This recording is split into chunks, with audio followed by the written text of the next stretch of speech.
Hey guys, good evening. Thanks for joining me tonight on this Sunday edition of Friday Night Writes. Thanks for following and being here on the wrong day. I appreciate you being here because I was traveling on Friday.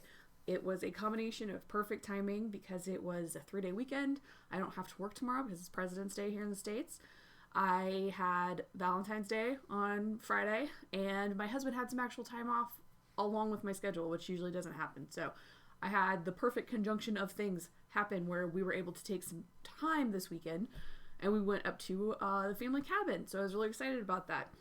Unfortunately, while we were up there, the pipes froze, so we had no water. And we ended up coming home early, which was unfortunate because I really like it up there. And if you check out my Instagram, you can see some pictures of a very wintry forest scene. The property that my mother-in-law recently bought is very rural and very wooded and very amazing, and I love it very much. So I was really excited to go up there, and I was really looking forward to it all week. Like, we had planned all week that we were going to do this, and then we get up there and the pipes are frozen, which I'm really frustrated about because we have gone to the cabin 4 times since we started, like since we bought the property as a family, and all 4 times we've gone up there, something has malfunctioned. So I'm convinced that the guy that sold it was not honest about the property and the conditions, but the water has been the most consistent issue because out of the 4 times we've gone, 3 times we did not have access to water. Like, there's water to the property, and the pipes being frozen was just like the cherry on top of the other water issues that we've had because like the pump wasn't working. And then the last time we had water, actually I should say we've had water issues all 4 times we've gone up there, because the one time we did have water at the cabin, the shower leaked like crazy. Like, it was like a pipe spurting water. It was insane. So anyway, I'm really frustrated because every time we go up there, we plan a weekend thing and we bring food up, and we put all this planning into it, and then we end up staying like 24 hours at max because there's always some issue. So we can't like shower or flush toilets, or we don't have water to clean the dishes. So it's really frustrating, and I love going up there, but I hate that there's always an issue. So that being said, coming home early allowed me to get some extra reading done on the 2 books that I had ordered, and I talked about this if you joined me on Tuesday last week, so thank you for that. I have ordered 2 books, Story Genius and Wired for Story by Lisa Cron, that I had seen on a YouTube writer. I shouldn't say YouTube writer, a writer who has a YouTube. But she really recommended Story Genius, and I liked one of the methods and techniques that she used that she harkened back to this book. So I've been reading Story Genius, but then I diverted and started reading the other book. So I'm like dual reading them. Like, one's my at night before I go to bed book, and the other one's like the thing that I was doing for the show. And I decided the last minute today that I was totally going to switch up our topic because we were supposed to talk about scene writing, but because some of the things that I've been reading about in these 2 books have got me thinking about our outlining process and where we're at in our projects, I realized I needed to take the episode for next week and bump it up to this week before we start working with our scenes, because there's another thing that we have to focus on and make sure that we have in place before we start actually getting into the writing process. So that being said, I want to take a minute right now because tonight is going to be really scatterbrained, like even more than usual, which is saying something for my stream. So I do have my script prepared and the stuff I want to talk about, but because I was doing it so quickly today, I did it in about an hour before the show started. Like, I was working on the script as of 6:37, I think, is the last time I looked at the clock before I went to go like get the stuff prepped for the actual like physical part of the show. And that means that I was reading through what I had highlighted and taken notes on today, and I was skimming that at best. So we'll see how it goes. Hopefully everything makes sense, and I'm not just staring at my screen like, what the hell did I write? What is that supposed to mean? Because I tried to make really short notes to myself, but we'll see how it goes. But the point is, I want to talk about emotional stakes tonight. But before we get into the actual like lessons and the content of tonight, I do want to take a moment to thank a couple of people, because there have been some consistent viewers that have been like every time I stream have been chiming in or just, you know, watching and following, which I really appreciate. So I want to first off thank Timber, who has been my mod every single show, and he's doing a fantastic job, so I really appreciate that. And I just wanted to let him know how grateful I am that he shows up every time, even if sometimes they're a little bit late. But he was here, he beat me tonight, so he's ungrounded. I want to thank Kit Falbo, who I think has been in every single stream, even on my Tuesday nights ones. So thank you, Kit, for doing that. I appreciate it. I know that you have a kid. I've seen that in the chat, because one of the reasons you usually leave is, I think, so you can go read and have story time with him, which is pretty precious. My mom used to read stories to me when I was a kid before I went to bed, and I think that has ingrained part of my love of story. So it's important that you have that time with kiddo. So thanks for tuning in, and also for giving me the critique that you did on Railroad for my first chapter. I appreciated it. It was fair, but harsh at the same time. Like, obviously, I know I've got some work to do, so thanks for giving me that feedback. I really appreciate it. And then I wanted to thank Hardware Barbecue, who was also one of the first people that was here, who was watching at 6:30 in the morning. So I really appreciate that. Thank you very much. You were really amazing last week on Tuesday, and you were just really helpful in instigating a chat, which it was my first real functional chat. I feel like a lot of times Timber is scrambling, and he just will throw random things into the chat to see if we can get people engaged. And I feel like last week when we had 7 viewers, that was the most I've had so far, and that was really exciting, and I felt like you were a really big part of that. So thank you for getting that chat going. It's especially important on Tuesdays because I don't try to set an agenda if I can avoid it. I'd really like to have that conversation that we had on Tuesday, even if it doesn't necessarily revolve around writing as much. We ended up talking about a lot of other stuff. And I do have to apologize to you. I have not taken the time to have tea with Ginger yet, but I do have proper tea tonight.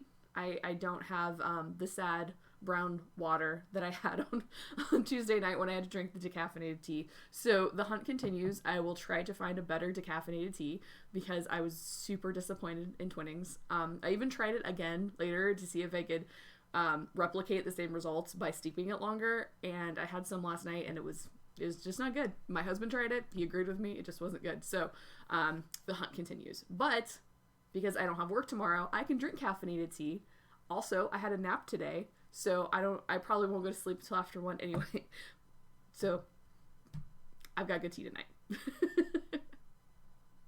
All right. So that being said, I feel like I have got a ton of stuff to talk about tonight, and I really don't have a great plan for doing that. So let's just jump in and see what happens on this shit show. Okay, let me minimize my screen.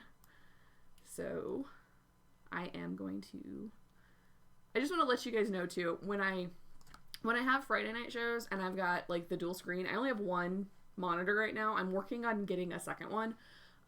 But I would eventually like to have a dual setup where I can have my full screen for the stream on one side and I can have my notes on the other, without having to print them off, because it's easier to just look at the screen than to like constantly be looking left where I have my, my document holder. So when I do that, I have to squeeze the screen to the right so they can have equal space on my single monitor, and that means the chat gets pushed to the side. So I try to peek in every once in a while, but I feel like on Fridays I do so much talking anyway that like the chat can just be for you guys on Fridays. You just have a good time in there, and I'll check in occasionally, and I'll let Timber be in charge. So as I slide that to the right, I lose almost the entire conversation. So maybe I should check and see if there is... Okay, yeah, I just want to make sure there wasn't anything like questions or asked before that. So I see... Hi, Aurora. Thanks for popping in. Okay, so slid my stream to the right. Okay, and then open notes to the left. Here we go. Maybe. There we go. Okay, now we're good to go. So, emotional stakes. This was not the topic I had planned. We were going to talk about scenes tonight because we, in the process of our show so far, we have talked about why we stopped writing, what obstacles have gotten in our way to stop us from writing on our projects, and then we discussed how we can get back in the process of writing by going back to the beginning and completely re-examining where we were at and the flaws that we had in our story. So we've already gone through and we figured out A, why we stopped writing, and B, what problems our stories had that made us want to stop writing in the first place. Now, one of the problems that I knew I had that was constantly getting in my way was that I'm just trying to over-perfect my first draft to the point that it's paralyzing me. I can't write because I am so wound up in Sorry, I think I just burped there. I'm so wound up in wanting to write well. And it's so funny that I ended up getting these books at exactly the same time that I started streaming, because one of the biggest arguments that she makes, that Lisa Cron makes in her books, is that writing well is, it's not that it's useless, because obviously we want to read a well-written book, but if you're so hyped up about writing beautifully or being concerned about the language and the description and the sensory details that you're including, you're getting wrapped up in all the wrong parts of what you should be doing. Because her big argument is that books that sell and are popular aren't always good books, but they are good stories. So the writers that we think of as like the literary, intellectual, beautiful writers are not the same ones that are selling bajillions of copies of books. Now, some people don't care about whether or not they sell copies of books. I do.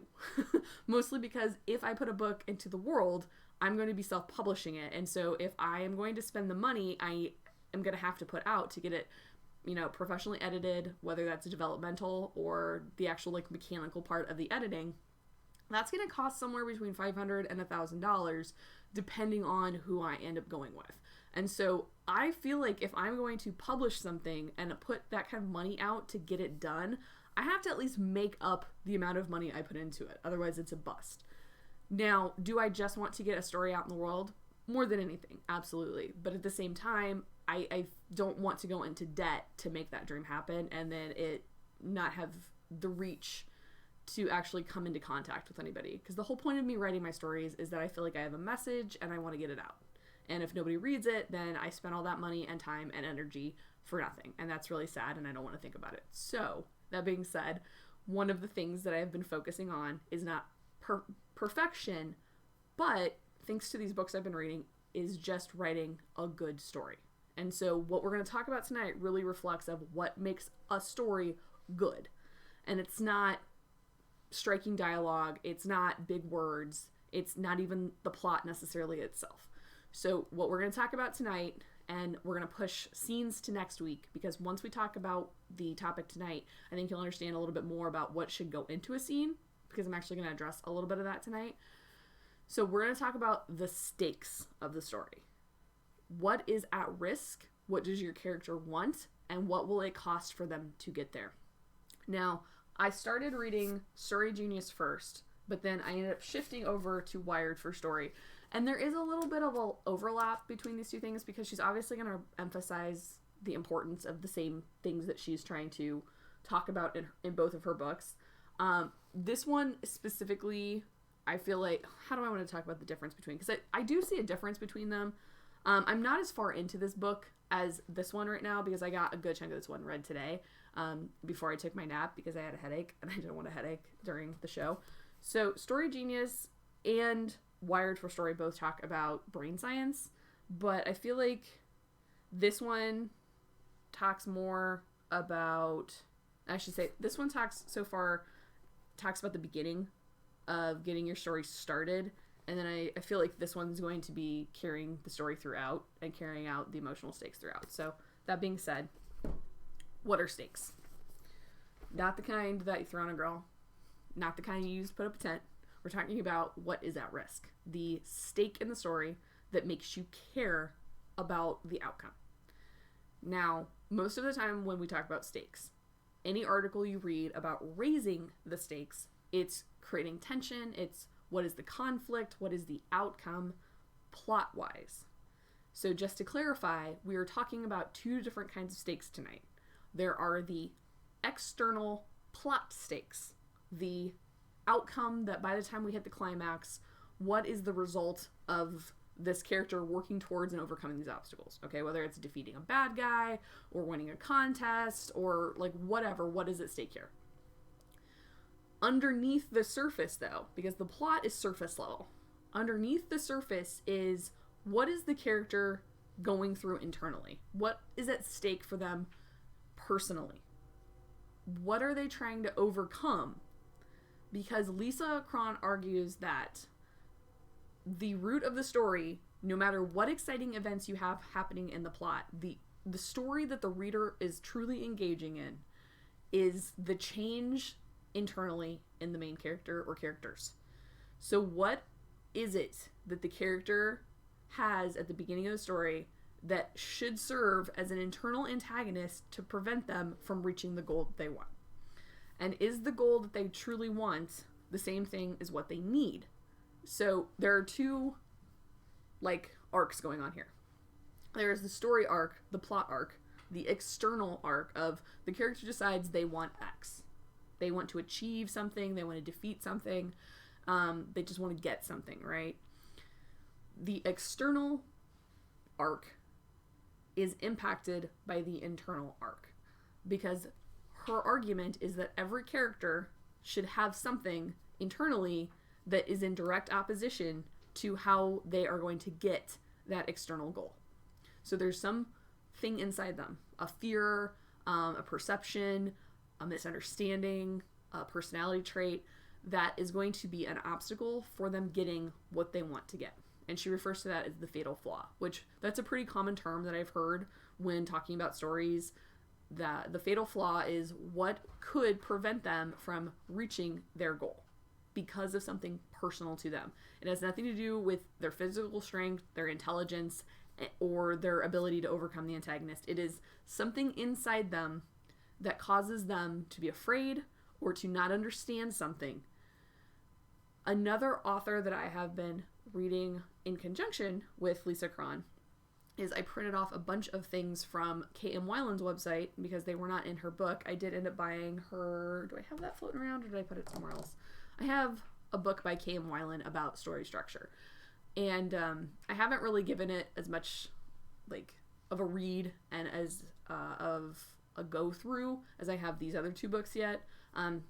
Because when I started reading it, I realized a lot of what was on her website, and it was just easier to read that at work when I had time or when I was on my tablet or whatever. So I'm trying to figure out what is on her website versus in this book. But one of the things that she talks about that relates to the fatal flaw that Lisa Cron is referring to is she says that there is a lie in your story that your character believes.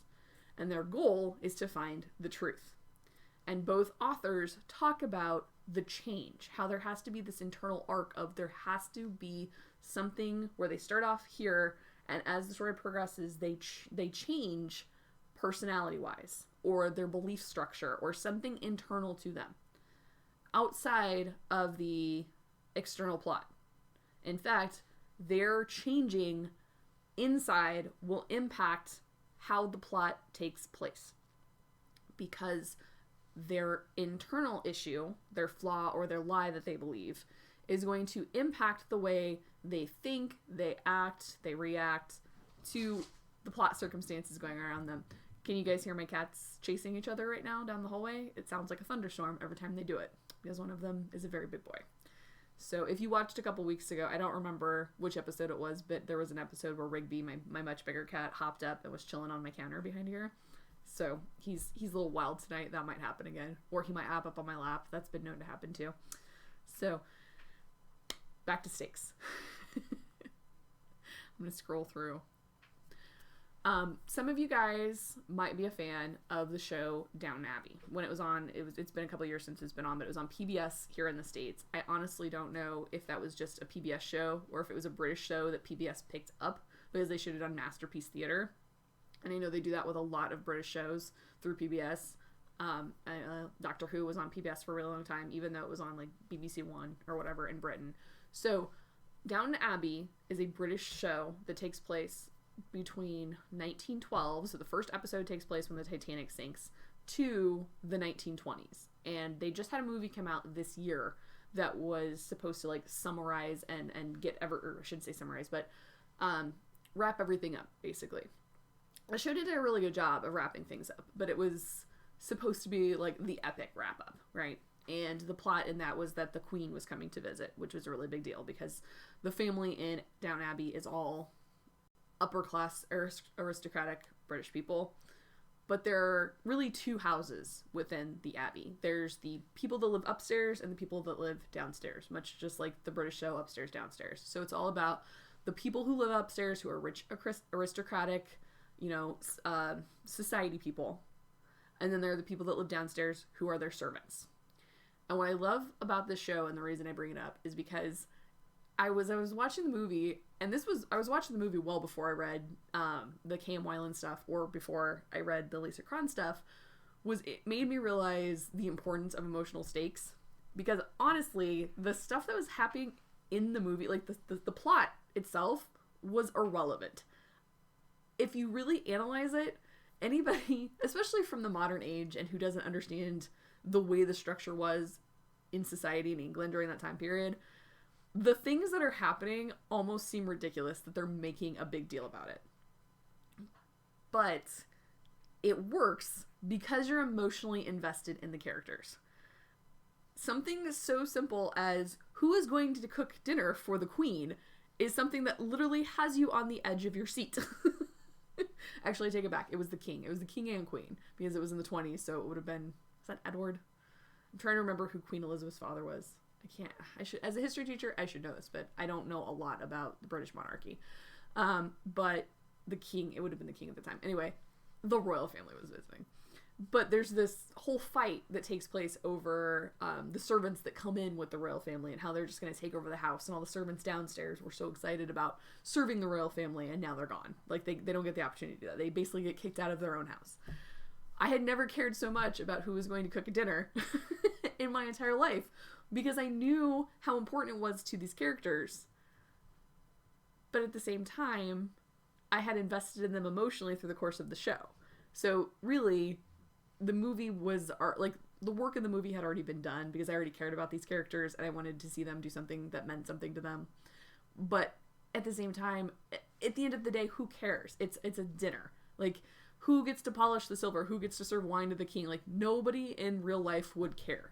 No one would be on the edge of their seat. Like, nobody would be freaking out about the level of emotion that you experience when Tony Stark dies in Avengers is not the same as whether or not the cook in the kitchen gets to actually serve the king or not. So it really shows to you how the importance of emotional stakes and engaging with the characters, and how it can really drive the story forward.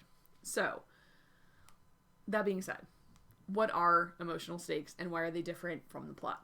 Okay, so this is the point where I'm going to be doing a lot of reading from the notes, because I have a lot of stuff going on in my head from reading all these books very quickly. So I'm going to be dependent on reading. So if I sound robotic, I apologize for that. So there are external stakes, which are the plot stakes.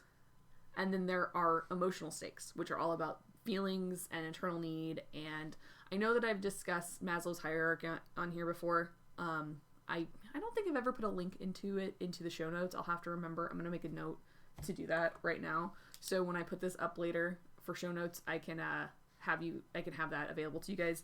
Anybody who hasn't learned anything about psychology, or like I learned about it in education, might not know what Maslow's hierarchy is. So I'll find a picture for you guys that explains that. But basically what it is it talks about the needs that every human being has, starting with the most basic needs that you need to survive. Food, shelter, clothing, water, breathing, etc. From that point, once those needs are met, you build, right? And so there are your basic needs, there are social needs, there are emotional needs, and then you get up to self-actualization, when you feel supported, you feel safe in ways that aren't just, am I going to die, or am I going to stay warm? It's, am I loved? Do people care about me? Things like that. And so emotional stakes will fall into that. Your physicalness of whether or not you have access to your basic needs is not what we're talking about here. Any character who we're focusing on the emotional stakes has their basic needs met, okay? The problem and the struggle comes from when they have their psychological, social, and emotional needs not being met in some way, because they might have a parent figure that's neglecting them, or they are an outcast in society. Maybe they're a character who is dealing with some kind of prejudice, or they're going through some kind of internal conflict because what they're starting to believe doesn't necessarily match up with what society says. So all of these things come from that emotional, psychological, social aspect, not the basics down at the bottom. Lisa Cron and KM Weiland are both arguing that when you invest in a story, you are not investing in the excitement of the events going on in the plot. That's all background. What you're invested in is what your character is going through and how they're going to get out of it. So surface level plot issues like they walk into a bank and suddenly the place gets robbed. Yes, that does hit on important survival instincts, but that's your basic down at the bottom of the hierarchy, right? And it's surface level because it's just focusing on how are they going to get out of this situation. Emotional stakes start before the story even begins. These are things that have been impacted by the backstory of your character. So something that happened to them in childhood, or as far back into the childhood as you go, because the story might start while they're in childhood. So something happened to them, some incident, even before the inciting incident in the story, something happened to them that changed their worldview forever. And it created and established the law or the fatal flaw, or the lie or the fatal flaw. Sorry, a little bit of a word blending there. So if you do not establish what the emotional stakes are, what the flaw is in the character, the fear, the misconception, whatever, from the beginning, and show how it is impacting the character through the actions in the plot, how it's preventing them from reaching their goal, the readers themselves won't care. It doesn't matter if you have all the exciting action in the world. Characters don't want to read about action. And I have a perfect example of why this is important. So, I was talking about Downton Abbey being great on emotional stakes. Now, one of the things that I feel like Downton Abbey does really well is, even if it's not the most exciting stuff, I feel like everything is realistic, it's believable, it's laid out, it's clearly defined. The plot makes sense, okay? The show itself is a good show. It hits all the marks for dialogue, for, character development, for story structure, all the basic mechanical things that Lisa Cron says, if you are doing emotional stakes right, don't necessarily matter as much as that engagement. So Downton Abbey is a really great example of emotional stakes, but it's also just a really good example of a good show, right? Another show that I recently watched, and I did enjoy, and is a perfect example of what Lisa Cron is talking about, is I recently watched Witcher on Netflix. Now, Witcher has a lot of flaws. It has a lot of problems. There is actually an entire episode, I should make a note for that too. There's an entire podcast episode by Mythcrants that just came out a couple weeks ago where they break down the problems with Witcher, talking about everything from why they chose to do the timelines the way they did, to the obvious sexism that's going on, to the lack of explanation of really important things and the minute focus on other things that don't seem as important, the lack of explaining who the antagonists are and why they're really important. So there's all these flaws with Witcher, but I still enjoyed it. And it goes back to the argument that Lisa Cron makes in both of the books. She makes an example in each.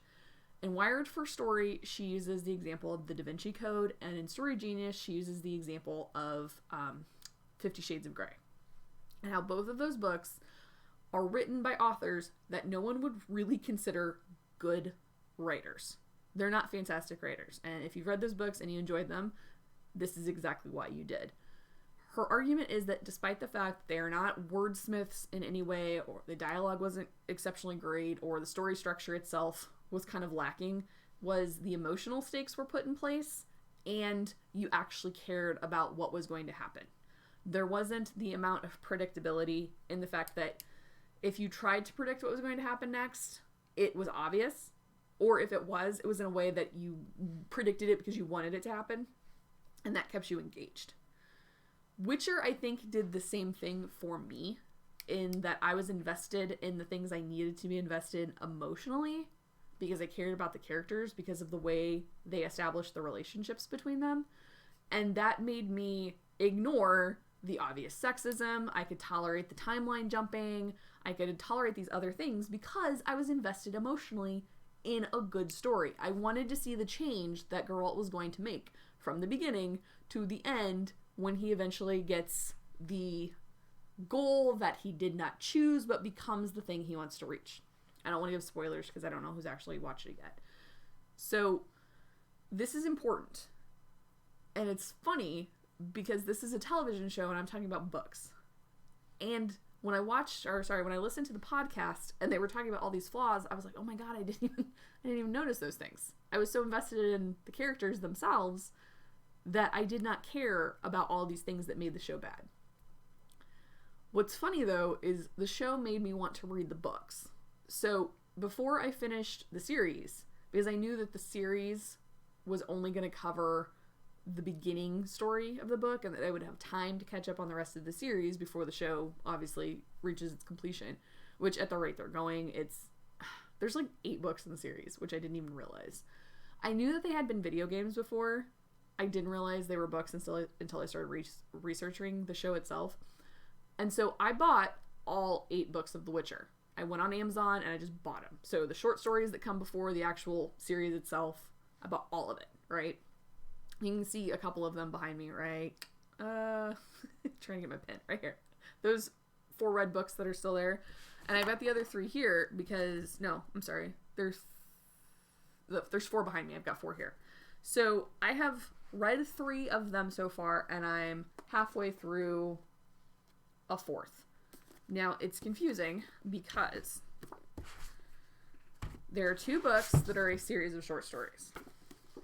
Last Wish and Sword of Destiny. These are a series of short stories that take place before the actual series starts. And when I say the actual series, I'm talking about the book series, not the show series.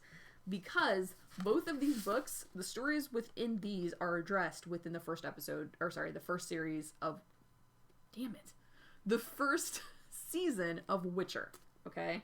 So most of these things, like the dragon that they go to hunt and the issues with Renfrey and the Striga, those are all episodes that are stories in these books, okay?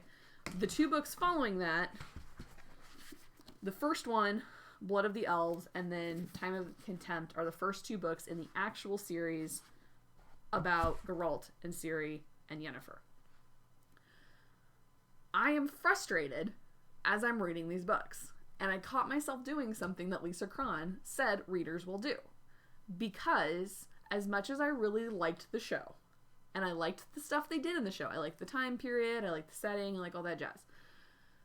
As much as those things are interesting to me, the thing that is frustrating me about the books, and I caught myself skimming to get through the action sequences, probably mostly because I had already seen some of them on the show, and I was like, I already know what happens, I don't need to read this. I caught myself wanting to get to the point where the characters were actually interacting rather than just like stuff was happening. So the book I'm reading right now, I had to go back and read Sword of Destiny because, of course, even though I ordered them all at the same time, several of them were from different vendors on Amazon because I'm cheap and I wanted to find the best price. So the ones that I ordered from Amazon came in like 3 or 4 days. The rest of them came whenever the hell the seller wanted to sell them based on however much I paid for shipping.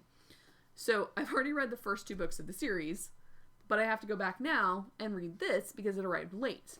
The Sword of Destiny has the story about the Golden Dragon in it. That is so boring. I don't care about the Golden Dragon story.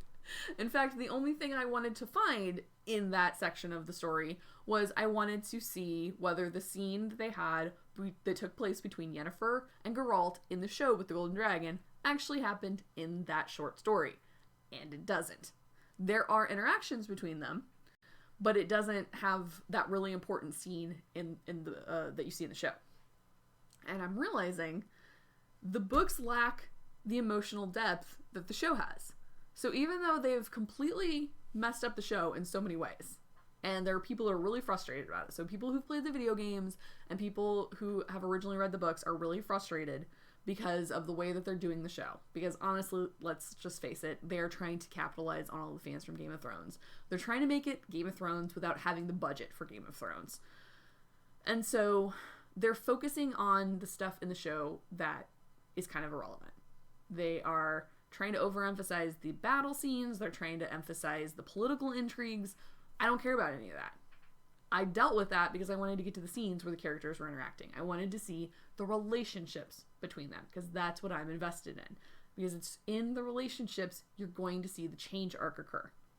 The books don't have that.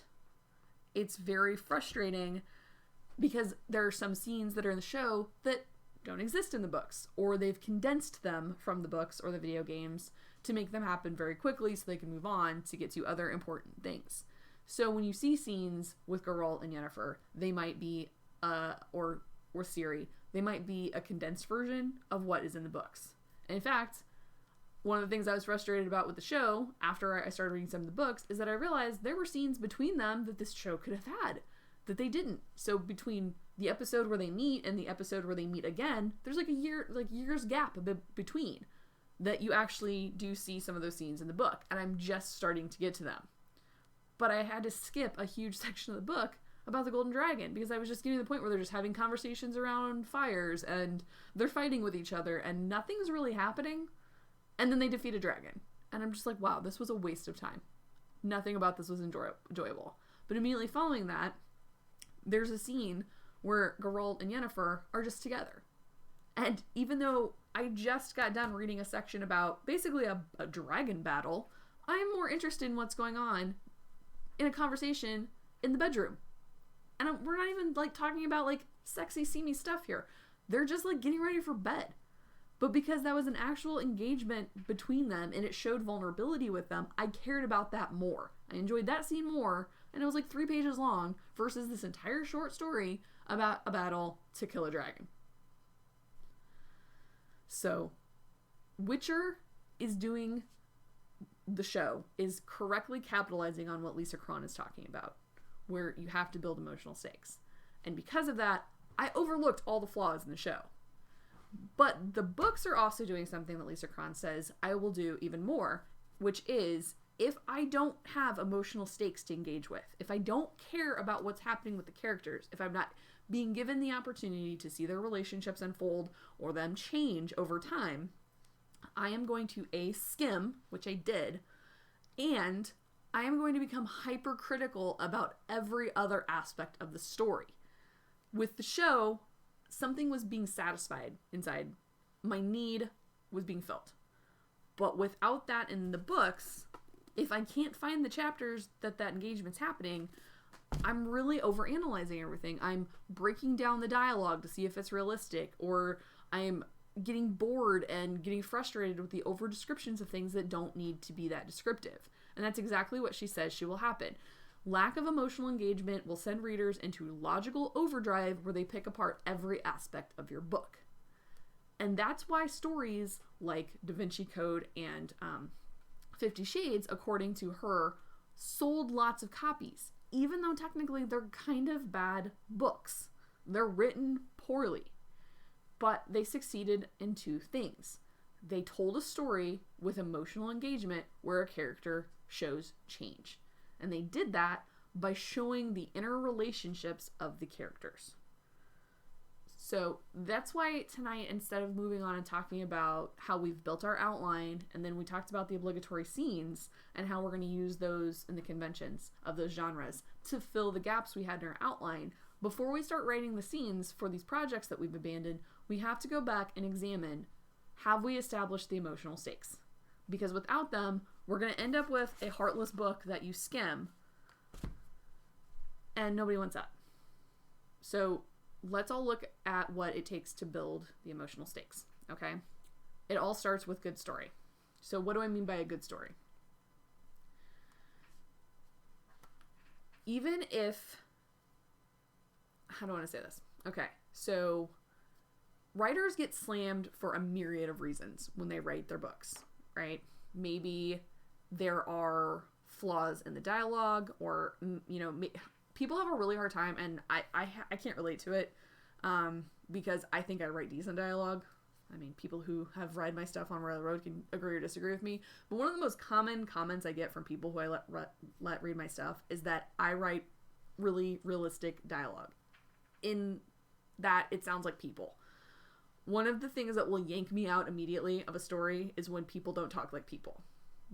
And I'm not just talking about using slang or, you know, things like that. I'm talking about when people have to address things in dialogue, like the as you know, Bob kind of stuff, where they're using dialogue as a tool to explain things because they don't want to just dump it into a narrative.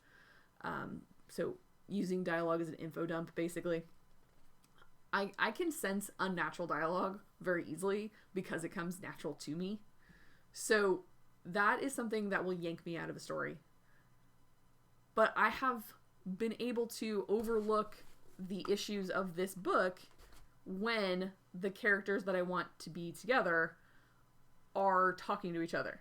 If I am engaged emotionally, I can overlook that flaw. Another issue is having things that are just a series of events. One of the arguments that Lisa Cron makes is that there's the difference between the plot and the actual internal arc of the character, because a plot is just a series of events that happen. If you haven't established those emotional stakes, if you haven't established the emotional conflict, it's just a random set of events, and they don't have any meaning beyond these were a series of things that happened to a character. And they happened to a character because the character is not invested in the story themselves, thus things happen to them rather than their choices and actions based on their flaws, creating conflict and obstacles for them to overcome, which are impacting the plot. So it's the difference between having an active and a passive character. If a character is passive, things happen to them.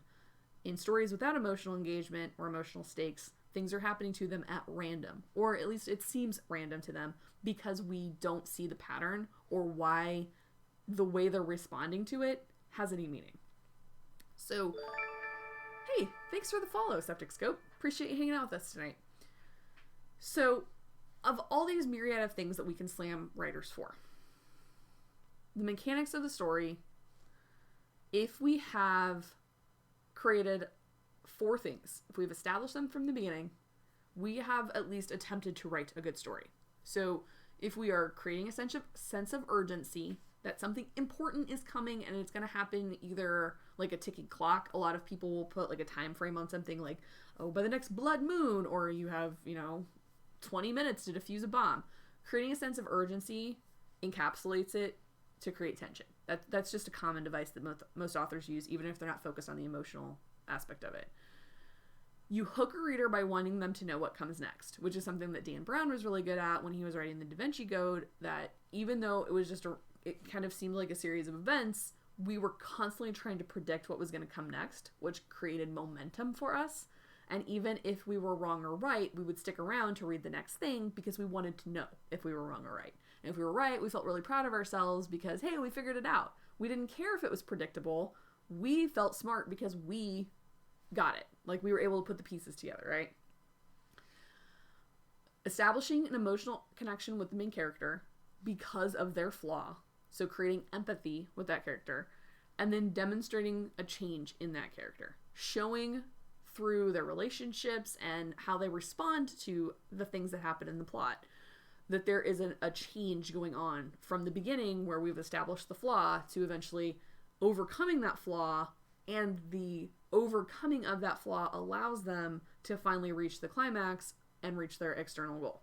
So having those 4 things is all it really takes to have a good story, because we're not focusing on the mechanical parts when I say story. We're not talking about the language, the dialogue, the story structure, any of that jazz. We're focusing specifically on the character's story, the change that they are going to undergo from the beginning to the end, and how that impacts the plot.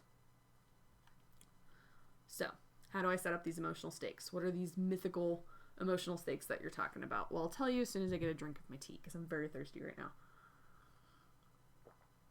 Oh, it's so nice to have good tea tonight. Actually, I'm just going to pause there for a second, because I would like to grab and check out what's going over here in the... Let's see. Okay, so what's going on in the chat over here? All right. I wish my English teacher would explain books like you. Thank you, Septic. That makes me feel happy. I am a teacher. If you haven't joined me on other previous shows, I do teach, and I teach English. In fact, my mod is one of my English students right now, so he can tell you all about how we break down story in class. And one of the things that we talk about a lot in there is the emotional stuff that the characters are going through. Right now, we're reading a book called Unwind, and the emotional stakes of this story are really, really high because it's all about characters that have basically the laws have changed in the United States, and you can basically go back and remove a child from your life. Aw, thanks, Timber. I appreciate that. You can remove a child from your life, so you're not allowed to abort children anymore, but between the ages of 13 and 18, they are allowed to be unwound, which means they're basically disassembled and their parts are redistributed. So they live in what's called the divided state, so they never technically die. But one of the harshest things about this story, and I say harsh in like it just yanks your heart out, is hearing some of the reasons why the characters that are in the story and are trying to escape what's essentially their death, why their parents chose to unwind them. And one of the characters, Hayden, breaks my heart every time I read it, because I've read the story like 3 times now, and it still never lessens the blow. One of the arguments that is used for this character being unwound is that his parents are going through a divorce, and neither of them can live with the other parent having custody of the child. So instead of just being like, hey, you're like 16, who do you want to live with? The parents have the right until they're 18 to decide whether or not to unwind the child. So they're so bitter and resentful against the other person, they choose to unwind the child rather than let the other parent have custody of them. So essentially they would rather have their child die, even though it's not considered death. They would essentially rather have their child be dead than allow the other parent to have them. And that is heartbreaking to me. That's awful. So we talk a lot about emotional stakes in the English class that I teach. So wait, I don't have to read? What do you mean you don't have to read? Explain what you mean by that, Septic. I'll come back and check on that in a second. Okay, so I'm going to scroll back over here, minimize my windows so I can get back to my notes. This always feels like Tetris when I'm doing this, because I'm always trying to like rearrange stuff, and then I always forget to close other windows, so I'll minimize one and like another one pops up and I'm like, what the heck is this? So let me get back to what I was doing here. All right, one more drink and we'll move on. Everybody having a good weekend at least? Let me know in the chat if you guys did anything exciting. If you got here late to the stream, I was talking about how I tried to go up to our family cabin this weekend and it was really cold and pipes were frozen and I had to come home early. So the whole reason I delayed the stream basically was ruined. It was frustrating. So we did leave on Friday though, so I wasn't able to do the show anyway, but we still ended up having to come home a day early, which really bummed me out. So alright, where are we at in my notes? So, how do I set up emotional stakes? So we've established what an emotional stake is, okay? You have to see the character change, and if they are going to change, because some stories are about a character not changing. One of the stories that Lisa Cron talks about in her her book, she uses Gone with the Wind as an example of how sometimes the story isn't even about the character changing, but it's about understanding why the character won't or can't change, because the fatal flaw is so ingrained in them, it prevents them from changing, and then the story is all about that. So the reader isn't having the aha moment, it's the character having the epiphany of why they are the way they are. I think A Christmas Carol would also qualify as an example of that, because it's talking about how, you know, Ebenezer Scrooge is the way he is, and he is so stubborn throughout the entire book, and it takes all the way to the end before he realizes that he has to change or he is going to die. You know, it's all about change or die. So sometimes a story has emotional stakes even if the character doesn't change. But then the story in that circumstance becomes, why isn't the character changing? And will they finally see the light? So, going back to KM Weiland, one of the things that you guys will see in the show notes that I have not set up yet, because I changed my topic so late notice, is that you have to see if your emotional stakes are truly viable. And the article that I am going to post in the show notes is that she has 3 tests that you can perform to see if the emotional stakes of your story stand up and can hold their own before you even start writing, because you don't want to end up writing a story and get all these pages in and then realize, okay, my story is, you know, unfixable. Like, I have written this in a way that I would literally have to go back to square one, which is kind of what, you know, this is all what we're doing, is going back and figure out how we made mistakes in our first run of our stories, like how we messed up our drafts in the first place that now we have to go back and fix them.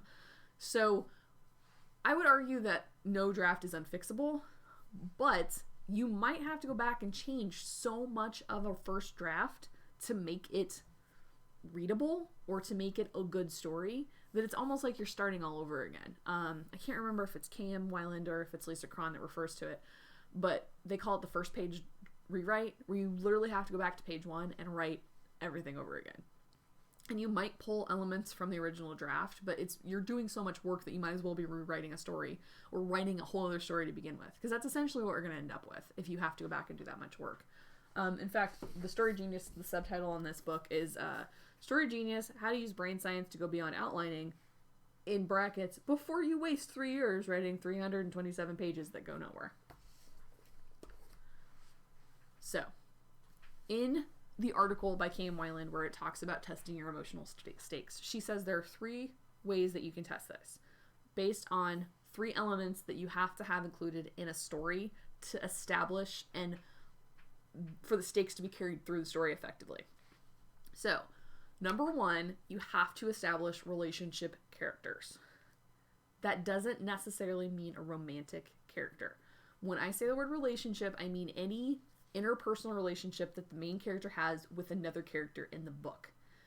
Now, a lot of times we establish these, we think of the, like in a romantic comedy, we think of like the quirky best friend being kind of a stereotypical cliched character that gets thrown into one of these stories. But the argument that they're making is that these characters serve their own purpose. They don't necessarily have their own story arc. They're not trying to reach their own emotional stakes, but they serve a purpose by being in a story, by creating an anchor point for the character to be pushed towards or away from the truth and the lie in their story. So whatever they believe, some characters meant to push the main character towards the lie they believe, and other characters are meant to help push them towards the truth of finding the flaw in the lie. So she has another article that is attached to this that is called the 8.5 archetypes that every story should have and why you should be writing them, or something like that. And in that, she uses these archetypes, and they're very classic archetypes that you would see. I mean, like, I think we're going all the way back to, like, the hero's journey, some of the archetypes coming from there. So 5 characters that I think would work as these archetypes to build relationship characters. Cam argues that ultimately the best relationship to show this change is to show the relationship between the antagonist and the protagonist. So if your antagonist is the person that directly forces your character to confront their emotional issue, their flaw, whatever it is, that is going to have the biggest impact. That if somehow solving and overcoming their emotional conflict allows them to reach their goal in the climax, that's like paramount. That's like what you want to have, the perfect way to do this. The other characters that would serve this purpose. So the antagonist is obviously going to be pushing the character towards the lie that they need to believe, or at least trying to keep them stuck in the lie. Sorry, I have so much stuff on my desk right now. I have no elbow space for all my gesticulations. So the antagonist is obviously going to want to keep them stuck in the lie or push them further towards the lie. But the sidekick character, the mentor character, the guardian character, and if you choose to include a love interest character, these are 4 archetypes that can serve to push the character towards the truth rather than the lie. So the whole point of having these relationships isn't just to have other characters or to serve as people to have dialogue with. They, in their own way, create conflict. Because the relationship the main character has with these other characters is going to be impacted by the choices they make to reach their goal. So, for example, if they have a relationship with a parent and they love their parent, but their parent wants different things for them. Perfect example of this. My husband and I just watched Blinded by the Light last night, the movie that came out last year about the British boy he's a Pakistani British-born citizen whose parents were immigrants, and it's the classic immigrant story of, they came here for a better life for their kid, but they have very high expectations for their son, and of course, he does not want to be what his parents want him to be, so he is in direct conflict with his guardian, his parent, right? He loves his father, but he feels stifled by his father. He feels like his father wants to control every aspect of his life because his father is so afraid of him having to deal with the same conflicts that he had to deal with as an immigrant coming to Britain. And it takes place in 1987, and there's a lot of external conflict because, that's Martha Thatcher's, sorry, did I say that right? Margaret, not Martha.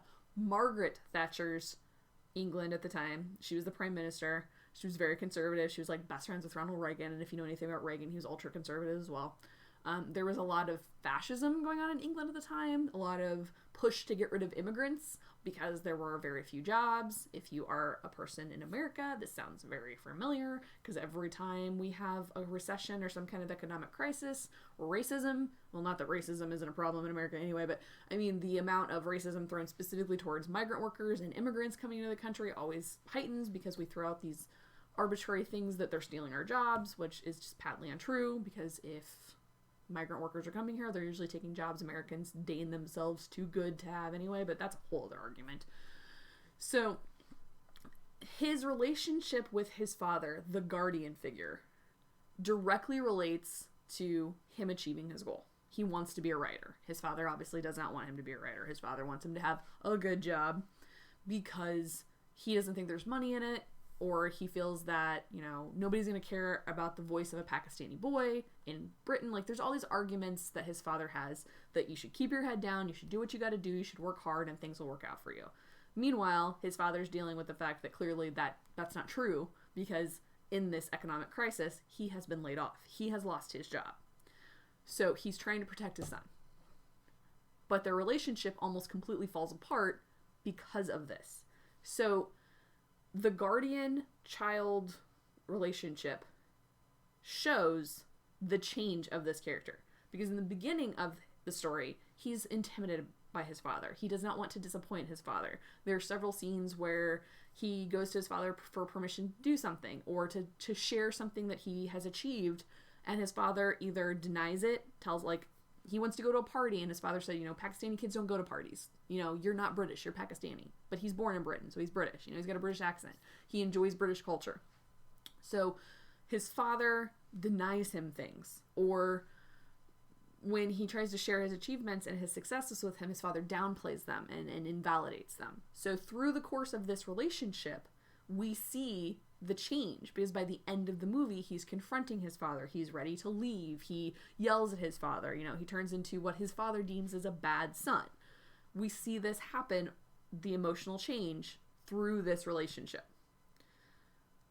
There are other ways to do this as well with the other archetypes. If you have a sidekick or a best friend character, if you have a mentor relationship, because sometimes the people that are our guardians, our parents, are not our mentors. I love my parents, but I don't want to be like them. The things that they believe in and the actions they take and the things that they do are not things that align with me in a way that I feel is productive. So my relationship with my parents would be very much like the one that Javid had in Blinded by the Light. But I have mentors in my life, like when I was in college, the person who wanted me to become a teacher and encouraged me to become a teacher, my mentor, and I have a lot of things in common.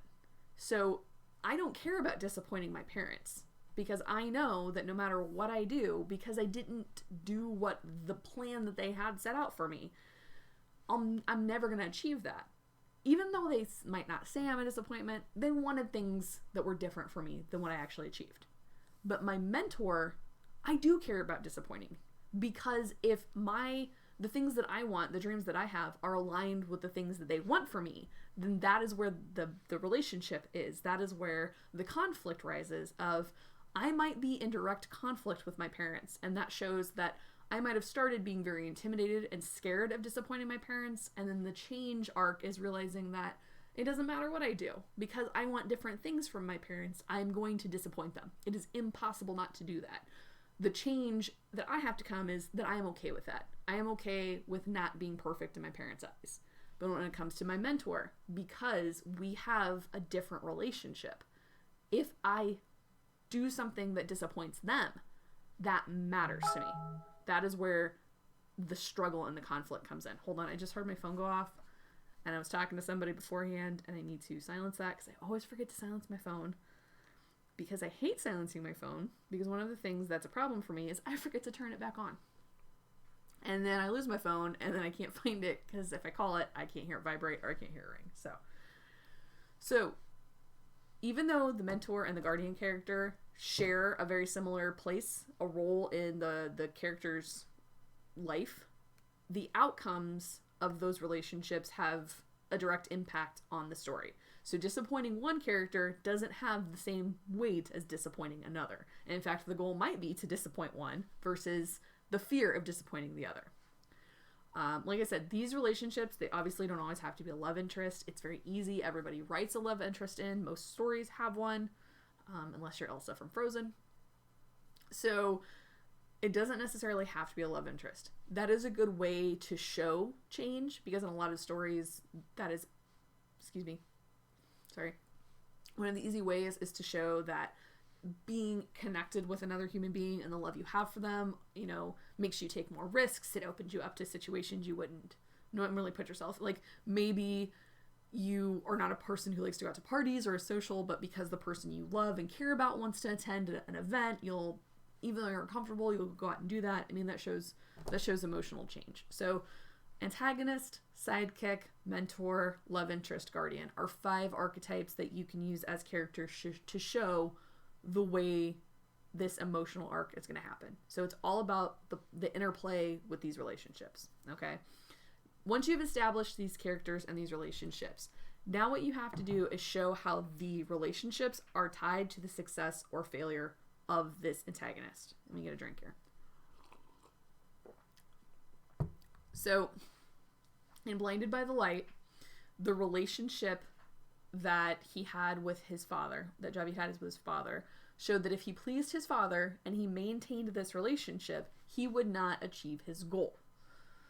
Whereas if he was successful at achieving his dream, his mentor character, who was played by Haley Atwell, who played Peggy Carter in Captain America, if he makes her happy, that will allow him to achieve his goal, because she is the one that's encouraging him to write, and she like signs him up for contests and stuff like that. So the interplay between his guardian character and his mentor character shows directly how he's going to be successful at meeting his goal based on these relationships. Sorry, just scrolling down in my notes. So whether or not he is trying to maintain a relationship, or whether he decides to let that relationship go, is creating conflict that directly relates to whether or not he will reach his goal or not. And Cron argues that this is what your reader wants. Whether or not the events in your story make any sense, you know, if you're writing a sci-fi story and the science doesn't make sense, or if you have bad dialogue, if you have a poor story structure, she argues that none of those things will matter if you do this right, if you are successful at this one thing of creating these relationships and showing the change over time. Because these relationships are the story. The people that come in and out of the main character's life, and how that forces them to change. And the decisions they will make, the ways they will react to the events of the story, all of these things are wrapped together. And if you do it successfully, by the time that you reach the main conflict, the climax of the story, all of these things will have led up to whether or not the main character is going to reach their goal or not. Or whether they're okay with not reaching their goal because maybe they learned something else along the way. Maybe they gained something. They realized the lie is what their goal was, and they found the truth through these relationships, and that suddenly their goal changes. That what they wanted, they realized they didn't want, and now suddenly what they have, they're happy with, or they got something else instead and realized that that's better. So that has to do with tying your emotional stakes to the plot. So when the main relationship character is the antagonist, the emotional conflict becomes the climax. Like to overcome that emotional obstacle directly relates to whether or not they can meet their goal or not. Because the antagonist is pushing the lie, right? Is playing up their fatal flaw, whether it's a fear or a misconception and a belief or something like that. The antagonist is going to be constantly reinforcing that to create an obstacle for them. So they have to overcome that specific flaw, or they have to change their belief system and realize what the lie is before they can reach that goal. That is all emotional stakes, okay? In fact, the emotional stakes at that point are directly tied to the plot stakes. So the entire relationship that you've established between these two characters, or how it relates to the other relationships, becomes the focus of the climax. It becomes the focus of the story entirely, of which relationships will be maintained and what lessons will be learned because of these relationships. All right, I'm going to pop into the chat over here and see if there are any questions at this point, because I feel like I've just been rambling. Oh, Kit's here. All right, I don't know how long Kit's here, but go back and watch the beginning of this later, Kit, because I did a little shout out to you. I wanted to thank you for always being here. I think you've been at every time that I've streamed, so go back and check out that little shout out that I gave you now that you're here. So thanks for being here tonight. And I also thanked you for your fair, but I don't want to use the word harsh. I don't feel like you were harsh on the critique. I hate that chapter. I really hate that chapter. It's not a good chapter. I have rewritten the first chapter many times. So it was fair, but at the same time, one of the things I was frustrated with the critique is that everybody keeps asking about, like, well, what are these things? Like, what are the things that you've set up? I want answers to these questions. And I'm all like, well, isn't that what the story is about? To answer these questions? So I don't know. I don't know what to do with this first.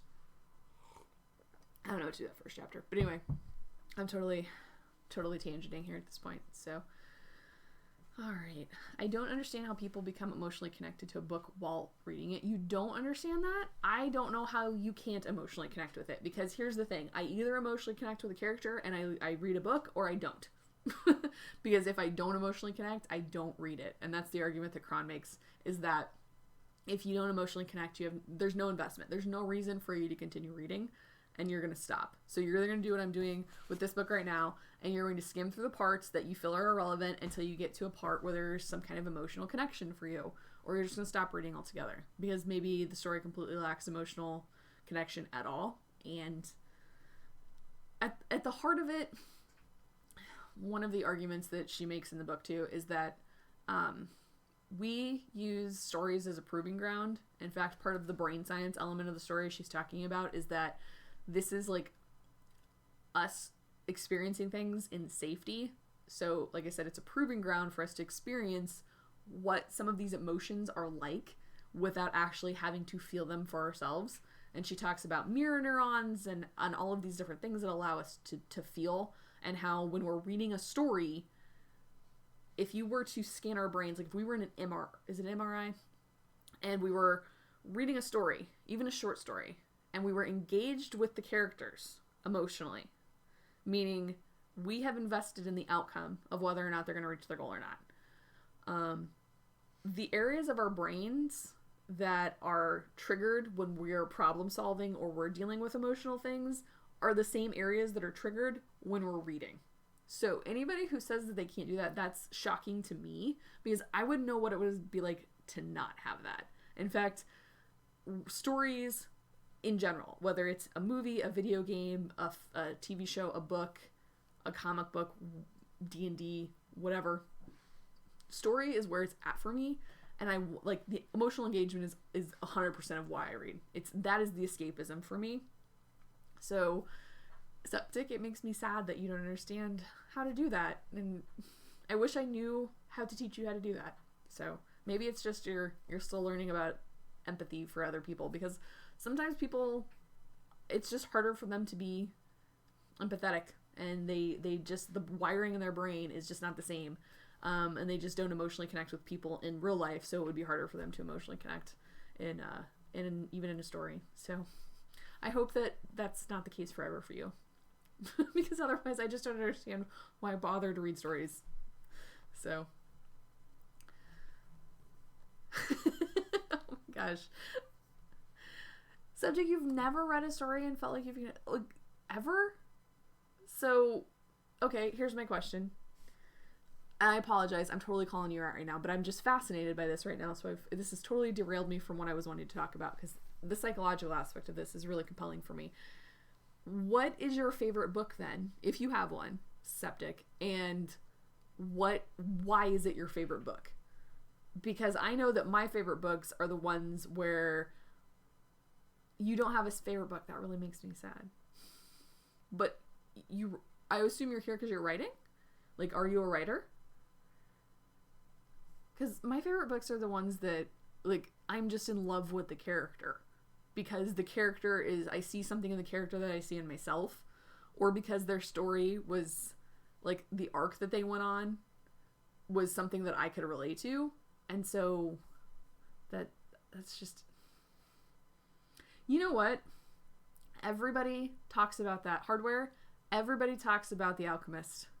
I could not get into that book. I guess I think I'm broken because everybody talks about how amazing that book is, and I started reading it, and I was just like, to me, it felt like a series of events that were just happening. It's to me, that book felt exactly like what Cron is talking about without emotional engagement, because I was not connected to that character, and I stopped reading it. So I think I did book wrong on that. I don't know. Everybody raves about The Alchemist. You want to grab another drink here? Subject, I wish I could fix that for you. That's heartbreaking for me. It's so important to me that I have that. And that... Okay. That makes a lot of sense because I understand. So, what about movies? Or a video game? Or some other form of story? Because when I'm talking about story here, I'm not just talking about... I mean, I want to write a book, but I know that story goes so far beyond just words on a page. So, Septic, do you have a favorite movie or a television show that you felt like you've emotionally engaged with? If not a book? Because I totally understand... I'm a special ed teacher, so I totally understand how dyslexia can disconnect you from a story in general, or how you just reading is so overwhelming for you that you wouldn't want to even engage with it at all. Like, that totally makes sense for me. But I'm still curious as to whether you feel like you have some form of story that you've emotionally engaged with, or some character on a television show or a movie or video game or something that's visual where you don't have to read it, that you feel like you've made that connection. So, God, that's just so fascinating to me. Not really. Wow. Do you mind asking if I ask how old you are?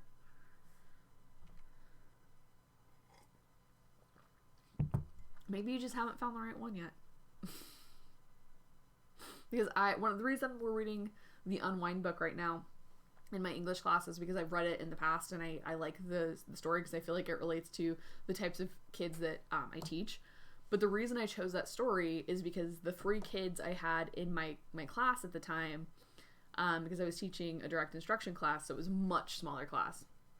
I had 3 kids that, first off, hated reading. But I knew that because the character in the book was considered like a troubled kid, like one of the main characters is considered a troublemaker, and the 3 kids I had in my English class that year had all kind of picked up that troublemaker like reputation, and I thought maybe they could relate to being a kid who doesn't feel like they're a quote bad kid, but the outside perception of, because you've gotten in a few fights or because you have an anger problem or whatever, it creates the stigma that you are now a bad kid. So, and it worked. It, like, these kids immediately related to that character because of that situation. You're 19 and you're getting pretty old. Shut up. I just turned 33 this year. And everyone tells me that teaching high school is so weird because I am tiny, so people see me and just assume that I'm like 13 because I'm small. But I work with teenagers every single day, and I am already getting to the point where my cultural knowledge has disconnected from them. So because like I interact on the internet, obviously I'm doing that right now, but I'm getting to the point now where like I don't understand references, or when songs come out, I don't care about them. So everyone's raving about a specific movie, or oh my god, have you heard this song, or oh my god, this sports figure died, or oh my god, this rapper died, and I'm just like, who is that person? So, I mean, obviously I know who Kobe Bryant was because he'd been playing basketball when I was a teenager, but like I'm starting to get to the point where things are happening and I don't understand the relevance of them. Yeah, Timber, you're young, but you're working on it. Trust me, age will catch up with you fast enough. Hardware, newer songs are mostly noise and screeches running in loops. Stay young. Adulthood is a trap. It is a lie they tell you that you want to achieve, and it is all, once you become an adult, it is all just bills and stress and constant reminder that you have failed your dreams and that you are trapped. Like, adulthood is a trap, and just life is a trap. Like, life is a game you can't win. There's just no way to win it unless you have money, and then you can just buy whatever you want. I'm not saying it's going to bring you happiness, but if you have money, you can do whatever you want, which freedom for some people would be happiness. It's so ancient my bones rattle when I walk, and I'm halfway to lunch. So I'm not to the point where my bones rattle yet, but I pop a lot more, and I wake up in pain because of the way I've slept and things like that, and hangovers are a bitch. Oh my god. When I was younger, the only hangover I ever remember truly having was after I had my 21st birthday, which obviously I drank to excess that night, even though I had a babysitter and they were not supposed to allow me to get that drunk. But they then decided the only way to prevent me from getting so drunk was to start taking the shots that strangers were buying for me themselves. So they thought they were being a hero, and they're like, I will drink this instead, which then allowed them to get drunk, which meant no one was making sure I was okay. So, long story short, I was very hungover the next day. In fact, I was supposed to go home, and I was living with my grandparents at the time, and they knew that I had gone out for my 21st birthday. And I woke up at my boyfriend's house because he took me to his place. And I woke up and I was by myself because he had to work the next day. Like, he actually ended up, I can't remember if he left early. I think he left early for my 21st birthday party because he had to work. But anyway, I woke up in a house all by myself. No memory of how I got home or who brought me home. Which was scary, and I knew that's not where I was supposed to be, so I then immediately had to call my grandmother and my mom to let them know I was safe because I did not come home. And so I realized my cell phone was in the living room and I was in the bedroom, and that was the longest, most painful movement I have ever experienced in my life. Was first off trying to go from horizontal to vertical with the amount of hangover I had was nigh impossible. It was just, oh my god. So I finally get up and then use every surface available to help balance till I get to the living room, and then collapse onto the couch in the living room and call my grandmother, who, I wouldn't say she was livid, but she wasn't happy that I did not communicate where I was to her, because of course anxiety runs in my family like a motherfucker. And they just assumed I was dead in a ditch. So of course they were worst case scenarioing. So I finally call my grandmother and my mom and let them know that I'm both okay, or let both of them know that I'm okay. And then they berate me for, doing what every 21-year-old does on their 21st birthday. So then I decided, okay, the only way I'm going to feel better is if I drink fluids, eat something, and get into the shower. So I decided first thing I had to do to feel human again was to go to the shower. And I get in the shower, and within 5 minutes of being in the shower, I puked my guts out. And I think I was still a little drunk, which was part of the reason I was having such vertigo issues and things like that. So I just get everything that was still in my system out of my system. And once that was done, I ate some breakfast and drank lots of fluids. And it was about 2 days before I started feeling human again. But anyway, one would expect that, right? Like, you would expect to have a massive hangover after your 21st birthday. But now it's like I'll have 4 beers and it's like I wake up the next day and it's like, what did I do last night? I felt like I partied. I had 4 beers. Oh man, so getting old is a bitch. And it's a slow but constant process. Like, and of course my parents are much older than me, obviously, and so they're to the point where like bones are creaking and like they're getting like medical issues because of getting older and things like that. So I still have a long way to go, and they will always outbitch me about oldness stuff. But at the same time, I was like, understand that I empathize. Like, I might not be where you're at on the levels of oldness or pain or medical issues, but I'm getting there. They're slowly developing, so I can empathize with that. So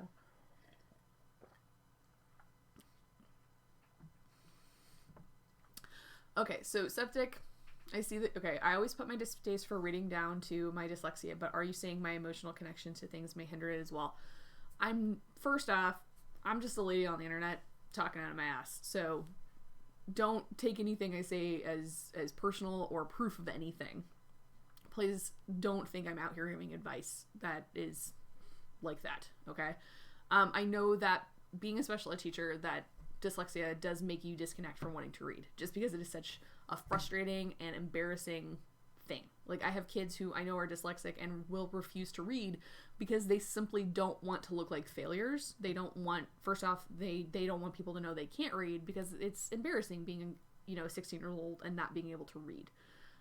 Now, granted, they can't see through the layers of, it's obviously not their fault that they can't read, and it's not personal. It doesn't make them dumb or anything like that. I mean, intelligence has nothing to do with your ability to process words. You can be a genius and still be dyslexic. But I don't know necessarily if your ability to connect emotionally is hindering your love of reading, or if you just have not found something you can emotionally connect to.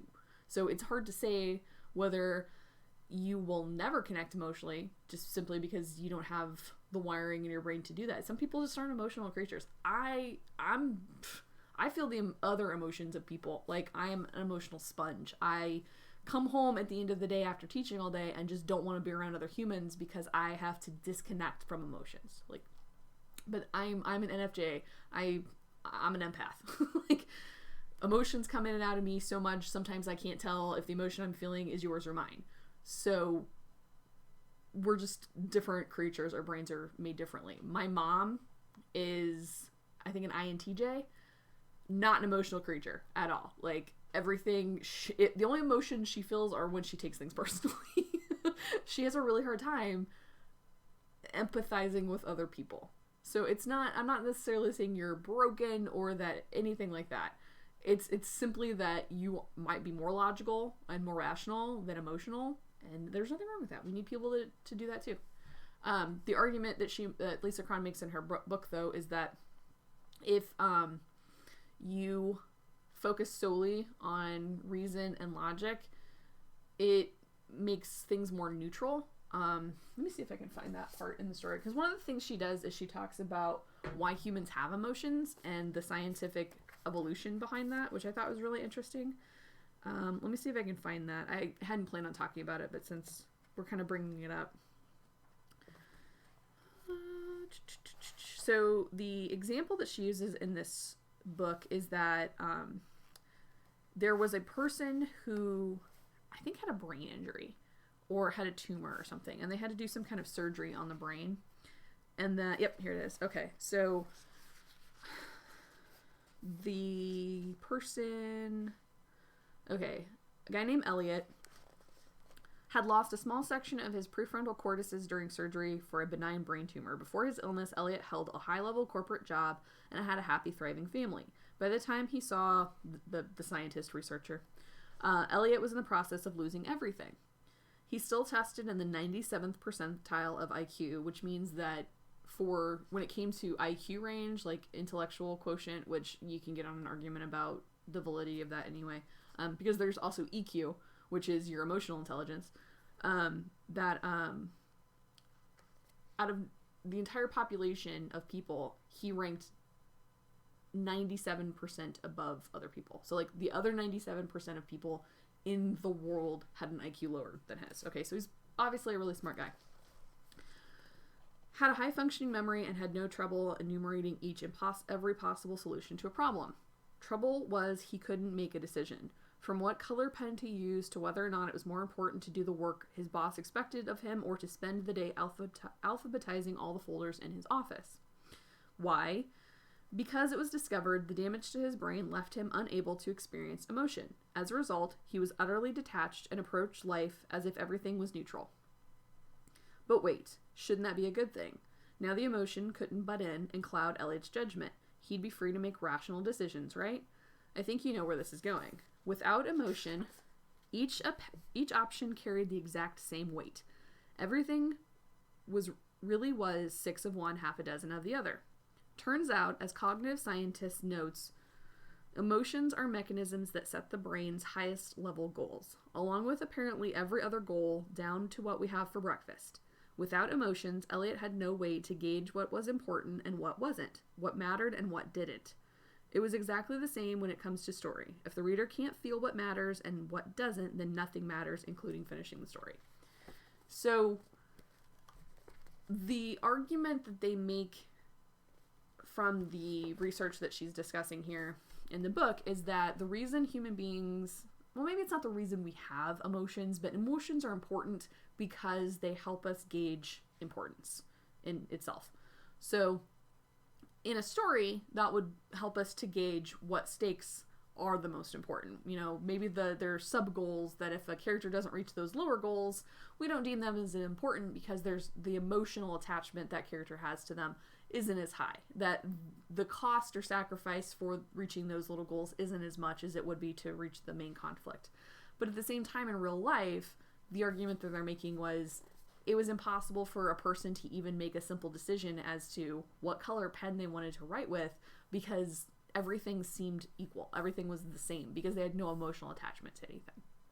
So I'm not going to make any diagnoses here. I'm not a medical or psychological doctor, so I can't really speak to say whether or not you enjoy stories or don't enjoy stories based on your level of emotional attachment to them. But I do know that if you are struggling with experiencing emotions or expressing them or understanding those of others, then that might have an impact on there.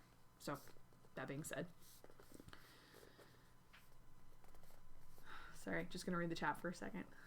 No, you're not sidetracking at all. I'm actually really, really fascinated by this. I love psychology stuff. I love interacting and learning about the experience of others. I think that's probably why I enjoy writing stories.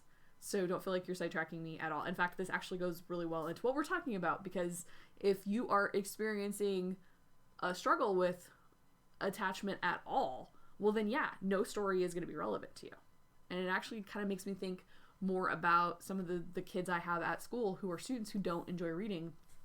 Maybe it isn't just the fact that they have a reading disability, because not all of my kids have dyslexia. Some of them are just slow readers, or they don't understand all the words. They have trouble comprehending words and their vocabularies are more limited. So maybe it's not just that. Maybe it's they have trouble with an emotional issue, and because they have that emotional blockage, it's preventing them from being able to process story.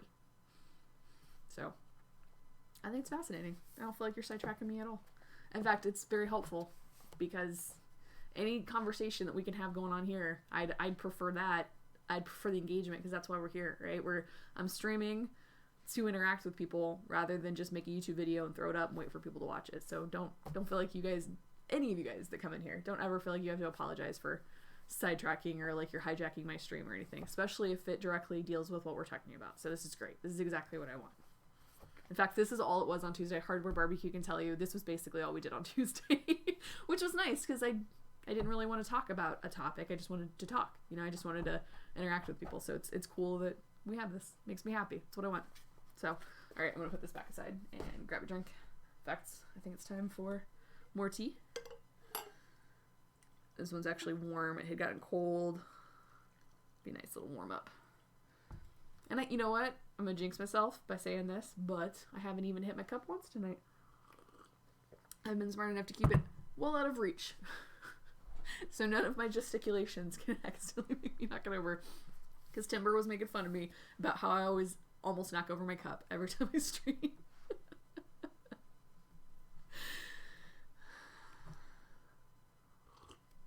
Oh, okay, let's see. Where are we at in our notes for tonight? Okay, so... Wow. I am only on page 2 of my notes. This might actually be a pretty long stream tonight if I manage to get through all of this. Okay, so we have talked about what makes a good story and how emotional stakes play into that. So writing a good plot is not equal to writing a good story. Because as I've mentioned, both Weiland and Cron talk about how there's a difference between writing a series of events that happen and an arc that a character is going to experience and change. Because the story is about change. If there's no change in a story, then it's not a story. You don't have a story. It's just a series of events that, to the reader, seemingly feel random. And we are pattern-seeking creatures. Our brains naturally want to make connections between things and to find patterns. And if you do not create a situation in which there is an emotional reason for something being in a story, we will look and try to validate every possible reason you included something in a story and try to figure out what the far-reaching purpose of that inclusion is. So one of the arguments that Cron makes in her book is that when you include details about a character, if you're going to overemphasize things like the particular way that they like to style their hair, or do they have a favorite type of food, or a particular color that they like, there has to be a reason for that just beyond a description of the character. If you don't, readers will think that you're including that purposefully and that there is a reason and a connection that's going to come back later in the story that is useful, that there's a meaning behind that. And if it's not there, you've essentially made a promise that you didn't fulfill, and that's going to frustrate readers. So a good story is about change. Plot does not equal story. Plot facilitates the story. In other words, the events of the plot facilitate the change in the character. And we know from what we just talked about that that only happens if there is a relationship in which you can use as a proving ground for that change. That you have to show the conflict in a relationship, whether it's good or bad, to show the change occurring. One of the things that she talks about, Cron, is that story doesn't start when your story starts. So if you start on page 1 and there's some inciting incident that gets the ball rolling for the plot of this story, that is not necessarily the incident that created the flaw in the character that's going to make it impossible for them to meet their goal unless they overcome it. So she argues that character background and backstory is incredibly important for the arc of the story. Now, she is not, what's the word I'm looking for? She does not put a lot of stake or find the character questionnaires that you find. Like, every author is like, hey, here's 101 questions to ask your character. Any author website that you get onto, or people on YouTube or whatever, they always have these basically character interview sheets, and I hate them because they just feel like a bunch of random crap that you're wasting time with instead of actually writing a story. But for the most part, you do need to know your character. You need to know enough about them to understand why they are the way they are and why they need to change, and why if they don't change, they won't reach their goal. So there are really 2 inciting incidents in the story. There's the plot inciting incident that creates the series of events that your character is going to go through until they reach their outcome, right? And then there is a much earlier inciting incident that happens that creates a belief or a fear or some idea in your character that is going to directly impact how they make their decisions and the actions they take and the choices they make up until they reach the climax of the story and overcome that conflict. So what that is that is the moment where the lie or the fatal flaw was created. So there is something that has to happen to them before the physical story they're reading or watching starts that you as a writer have to know about. And the reader doesn't necessarily have to even know what it is. You just have to lay out the clues that they do and act and say and think a certain way because of something that happened in their past. So whether you want to make that a reveal later on in the story or you just want to allude to it, there has to be something that you determine as the writer, even if you don't share it. Something happens to your character before the physical story you're writing now starts. And that is going to directly impact everything the character does and whether or not they are successful. So the fatal flaw, the internal conflict, determines whether they will be able to meet their external goal, which are the plot stakes. Okay? The space between what they think they want, what they need, and the fear, misconception, fatal flaw that prevents them from getting there. Like, that's the space of your story. All of the things working together is what your story is, because that's where the relationships are going to happen. That's where you're going to see the change.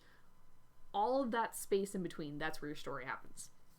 So in other words, if their internal conflict is not resolved, it keeps them from reaching their goal, their external goal. Okay? So she spends a lot of time in the chapters that I've read dedicated to you figuring out A, what your character wants, and B, why they want it. And then is what they want and what they need the same thing. So you have to figure out what incident occurred maybe when they were a child, or if they're an older adult in the book, maybe it's something that happened in young adulthood. What event happened in their life to skew their beliefs or their feelings or whatever to be the person they are today? And then from that point, they're starting at a disadvantage. When the story starts, they're at a disadvantage, and because of that disadvantage, they have to overcome it to reach their goal. Some characters will not overcome that goal. In fact, they are blinded to the fact that they have a problem in the first place, even if it is glaringly obvious to the reader. Some people, or I should say some characters, are written in such a way for you to see that this character is not going to change. And as I mentioned earlier, the story shifts for them. So in a story where you have a coming of age story, give me 1 second. In a coming of age story, you're going to have a younger character who grows and matures and becomes something else. So Blinded by the Light, like I was talking about earlier, is a coming of age story. It's about a kid who, plays around and tests boundaries and makes decisions, and the conflict comes within the relationships that he has between his father and his teacher and his friends, and what he's willing to sacrifice to reach his dream, right? And in the end, he realizes he can have both. He can still be part of his family and still have his dreams, because his father and him, hopefully come to some kind of arrangement. But there are other characters in other stories where the whole thing is whether or not they're going to change, because we see that they're purposefully making decisions that are counterintuitive, contradictory to what they want. They're self-sabotaging in a way that to us seems ridiculous and is so frustrating, because it's obvious. How can you not see that this is harmful for you? But it's because that fatal flaw that they have is so deeply ingrained in them. It's almost like trauma. You would have to do so much work psychologically to dig out and to show them there is a problem, because they don't even realize there's a flaw to begin with. So instead of seeing how the change happens, their story is whether or not the change will happen. What will happen to them? Will things get so bad for them that finally it's like something smacking them upside the head, and them having that aha moment of, oh my God, why would I be this way? What has possessed me to be this person? And why wouldn't I want to be a better version of this person? So the example she uses in her book is Scarlett O'Hara from Gone with the Wind, who is one of the most classic examples of a histrionic character. If you know anything about psychology, histrionics is like people like, there's melodramatic and over-the-top people, and then there are Scarlett O'Hara characters or people in life that are just so over-the-top that everything from a minor inconvenience can turn into a temper tantrum, and it's insane. So if you're interested in that, check that out. It's called histrionic. So this is why the background of a character is important, because we must understand why they have the flaw, when and where it developed, or why it developed in the first place. And readers will accept a character who marches toward a goal that they see as wrong, because they understand that the character must reach the epiphany themselves. So if you have already reached the epiphany for them, the story then becomes, will they find it themselves? And if not, if they don't change, if they can't change, and some of them won't, what will the consequence of that change, of them not changing, be? What relationships will they lose because of it? What opportunities will they lose because of it? How much will they personally suffer? Physically suffer? Like, what consequences will result from that? So when we see the Christmas Carol story, which she also uses as an example in the book, is that we get all the way up to the end before the character realizes, okay, it's literally I change or die. It's adapt or die at that point. And Scrooge has to see all of these worst case scenarios played out for him before he can decide, okay, I have to be a better human being. And then the whole point of all of this occurring is that that's your story. No matter what happens plot-wise, action-wise, event-wise in the story, no matter whether you have battles and magic or, terrorist plots that are foiled and, espionage or a legal battle or whatever, like no matter what is going on in the story, that is your story. Whether or not the character is going to change based on the determination of their flaw. So where that flaw came from if you're allowed to know as the reader, why it impacts their thinking forward. And is it so prevalent, is that flaw so ingrained in them that first they even realize there's a flaw, and second, will they be able to change because of that?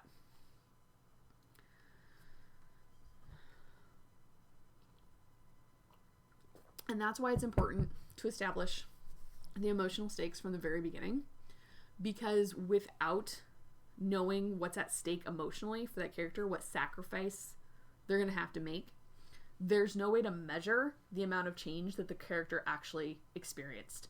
So if you have a character like Scarlett O'Hara and you start at the very beginning and you establish those stakes, and then throughout the entire story, as the reader looks at her and says, "What are you doing?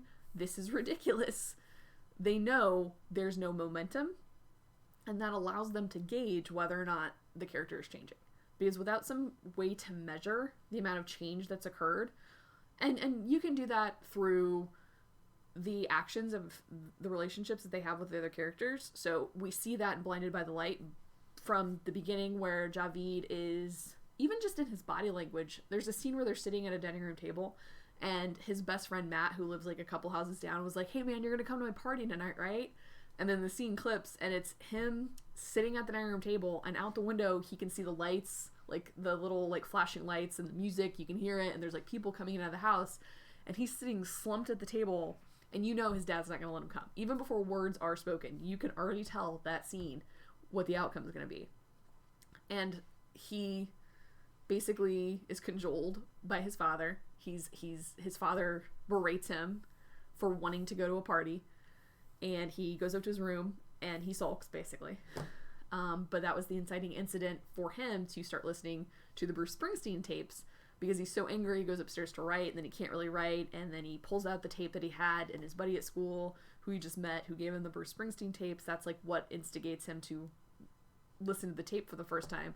And then it's like from that point everything makes sense, because the whole point of the story is that Bruce Springsteen speaks to him in a way that nobody else has ever spoken to him, and understands his internal struggle.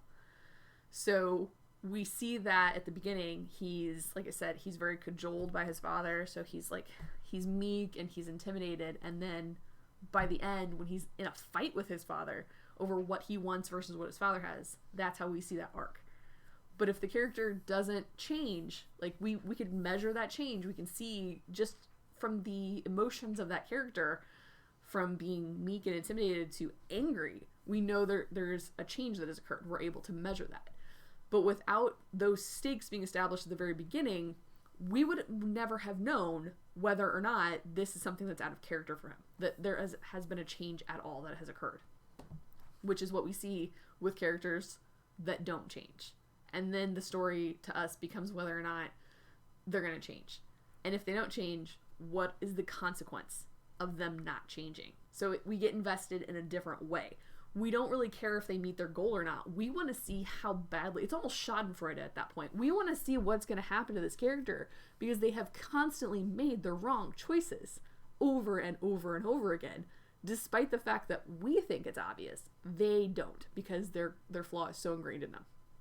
So it doesn't become a story of wanting the character to achieve their goal. It's we become invested in, we want to see how bad they're going to screw up.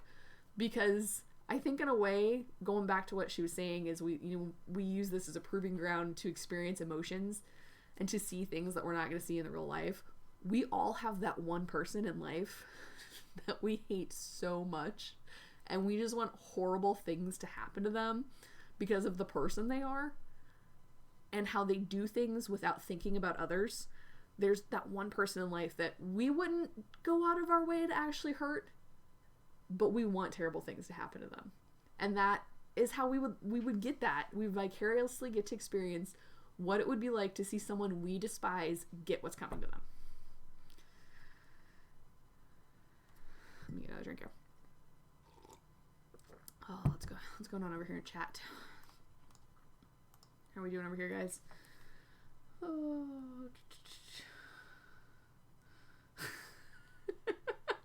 So, totally out of context from what I was talking about, I wander over to the chat and I see we're talking about putting orange juice in Captain Crunch. That sounds disgusting.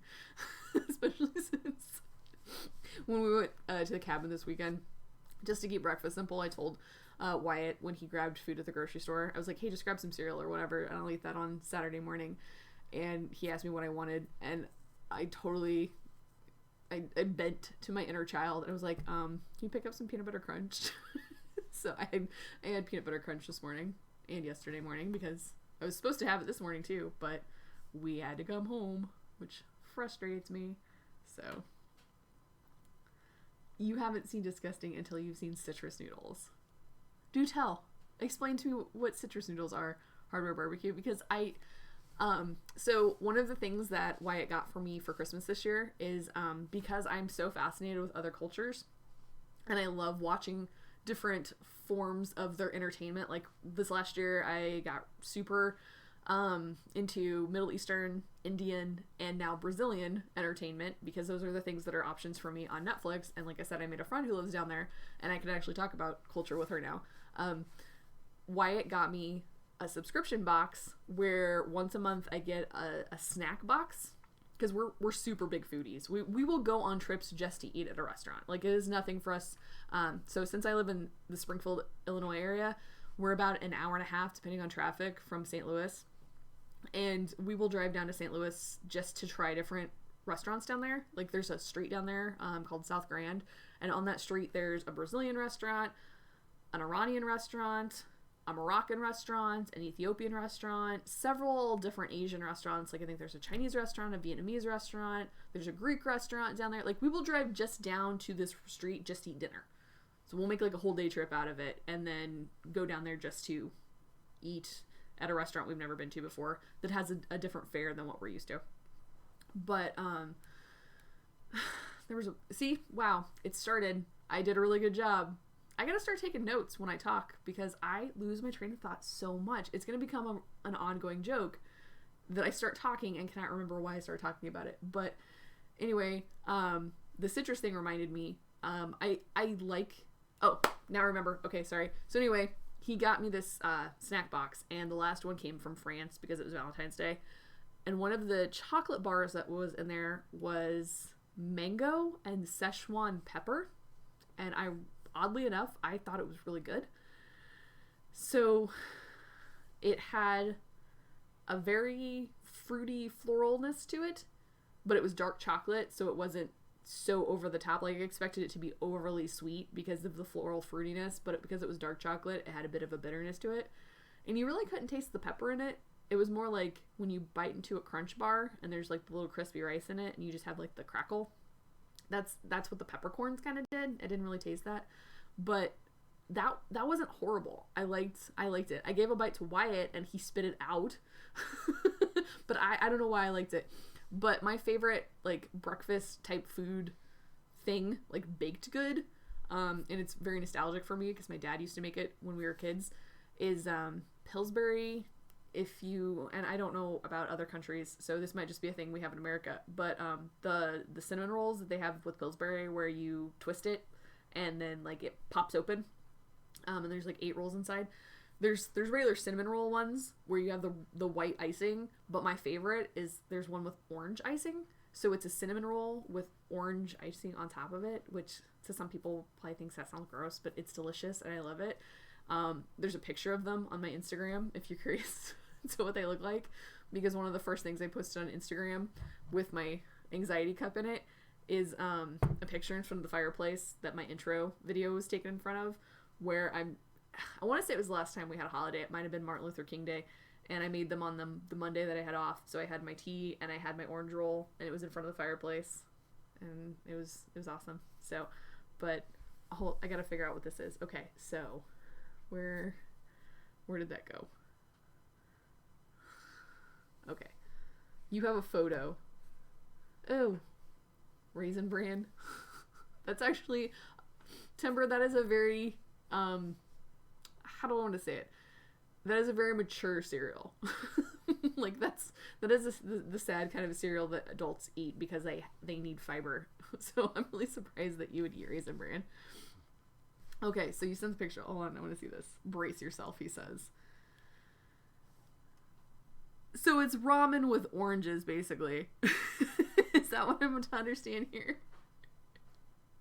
Because recently, as a joke, I sent a picture of what I think was prison food. Like, not the food that they serve to prisoners, but because they have commissary, the weird recipes they make from the food that they have to, like, make cakes and different things.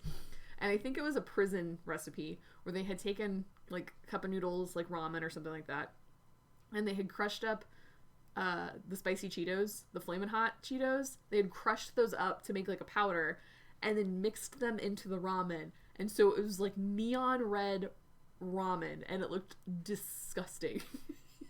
And I love spicy stuff. Now, I'm not a big fan of spicy, the Flamin' Hot Cheetos. I'm more of a hot fries girl myself, which is another nostalgic food from my childhood because my mom used to eat it. But yeah, I don't even think I could, even in prison, I don't think I can eat Flamin' Hot ramen.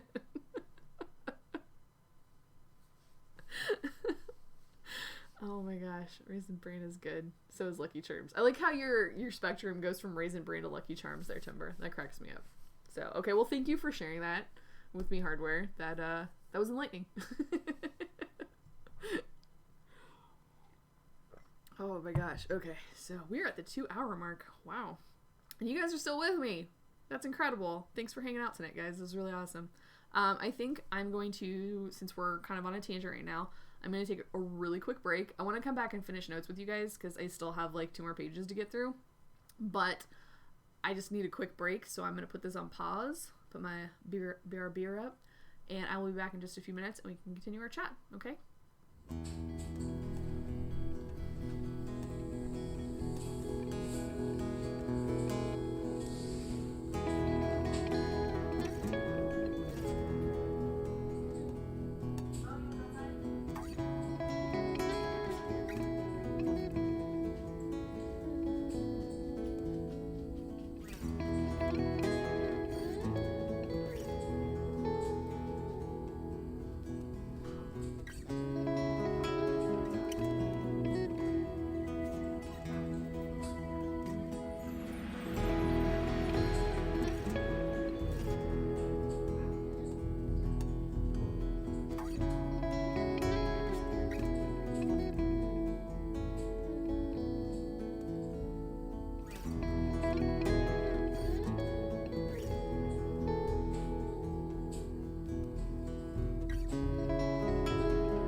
Thanks for hanging out, guys. I appreciate that. Tea kicked in, and my dog needed outside, and my cat wanted fed, so I had to take care of a couple things. So, appreciate you hanging on through the chat. I'm trying to finish the few pecans I threw in my mouth while I had a second, so just let me watch that down. Oh, thanks. So, let us figure out what we have left in notes so I can let you poor people go. Okay, where am I at in my notes? So, oh, actually a lot farther along. I got one page left, and then you guys are all free. So, if you hang on for just a little bit longer, we might be closer to the 10 o'clock mark. That's okay, because this would be we are officially at our longest stream so far. We're just at the 2-hour mark, and I do not think I have streamed this long. I usually go about an hour and a half, so it's totally cool. That's why it's great that we're having these conversations in chat, because it allows us to hang out longer. Because a lot of times I will get through all of my notes that I've got prepped for the show, and then I just feel like I'm a dancing monkey up here, and I don't really have anything else to talk about. And then when the chat's really quiet, it's just like, okay guys, bye, have a good night. So this has been great. I'm really glad we had a chance to do this. So why is emotion more important than reason? So we've talked tonight about why we have emotions at all. Like, we talked about that in the chat. So I read a little bit out of the book about why humans have developed emotions, or at least why we think humans have developed emotions, and it's to put things into context of importance and to help us make decisions. So readers need to understand emotional stakes, because without them, the plot carries the same weight. Like, it's completely neutral. So nothing that the character does seems to have prevalence of importance, where if they take one action and it hurts a relationship versus if it has another relationship, like, if there's no emotional stakes in that, whatever the context of that is, doesn't seem relevant to the story in a way that is impactful. So if you aren't establishing which relationships a character can live without and which ones they can't, like which ones that would impact them in a way so devastatingly if they lost that they would not be able to meet their external goal, just like we talked about in Blinded by the Light, where it would have hurt Javid to not have his parents, but at the same time, he was so focused on becoming a writer that he knew that he could still become a writer without having that relationship. It was a sacrifice he was willing to make at that moment in time. So had he not had his mentor relationship, though, he would not have had the encouragement and the courage to continue on with that. So having those emotional stakes is important. You have to understand what weight they have. You have to understand why some things are important and some things aren't, because otherwise you don't understand the importance of any of it. It all seems either all of it's important or none of it's important, and we have to have that. So one of the arguments that Cron makes, and I want to come back to this next week since we're going to be talking about scenes, is that in every scene, the character has to react in a way that can be seen and felt by the reader. So you have to establish their reaction to something, and that reaction has to be based on their flaw and why they're choosing to react in such a way. Whether it's triggering an emotional response from them based on that way back inciting incident that created the flaw in the first place, or because it's forcing them and it's challenging them to deal with that. So whatever it is, whatever happens in the scene you're writing, the character has to react in a way that you can see, like through their, whether it's through their body language or the dialogue they express in the argument they're having or whatever. But you also have to understand the emotional impact on the character themselves before you can move on to the next scene, for that scene to have weight, for the reader to understand the long-reaching consequences that this action is going to have for them to reach their goal or not. I think I just spilled some tea on them. I'm amazed it didn't hit my shirt. So that's what happens when I'm trying to focus on my notes while I drink, and I can't do two things at once. I don't know how many times in the middle of teaching in the day I'll go to take a sip from my tumbler and like I've grabbed the wrong side of it. Or what's even worse is when it's just like slightly off kilter with my mouth, and it's like where instead of like hitting directly my mouth, it's like over here, and then it just like spills out to the side, and then I look like an absolute idiot who can't drink. You know, what human can't manage to drink? That's like a common basic instinct. Okay. I feel like I'm repeating myself at this point, but okay, without establishing emotional stakes, there's no way to see whether the MC has experienced or changed. You also can't identify the objective.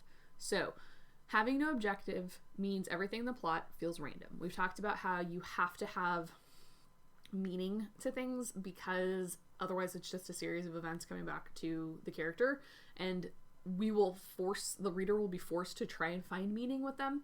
And then you're establishing a letdown if you don't come back and fulfill the promise you may have accidentally made by establishing something in the first place. So if it's just a random series of events that happen to the reader rather than an actual story, then the reader won't understand why any of this is significant. Randomness means there is no prediction happening by the reader. I know out of experience, my favorite thing besides the emotional engagement I get with the character is it becomes a game to me. And even though I don't want the story to be predictable, at the same time I still want to be able to predict what will happen to the story. So there's a difference. So it's not that I want it to be so generic that I can easily tell what's going to come next.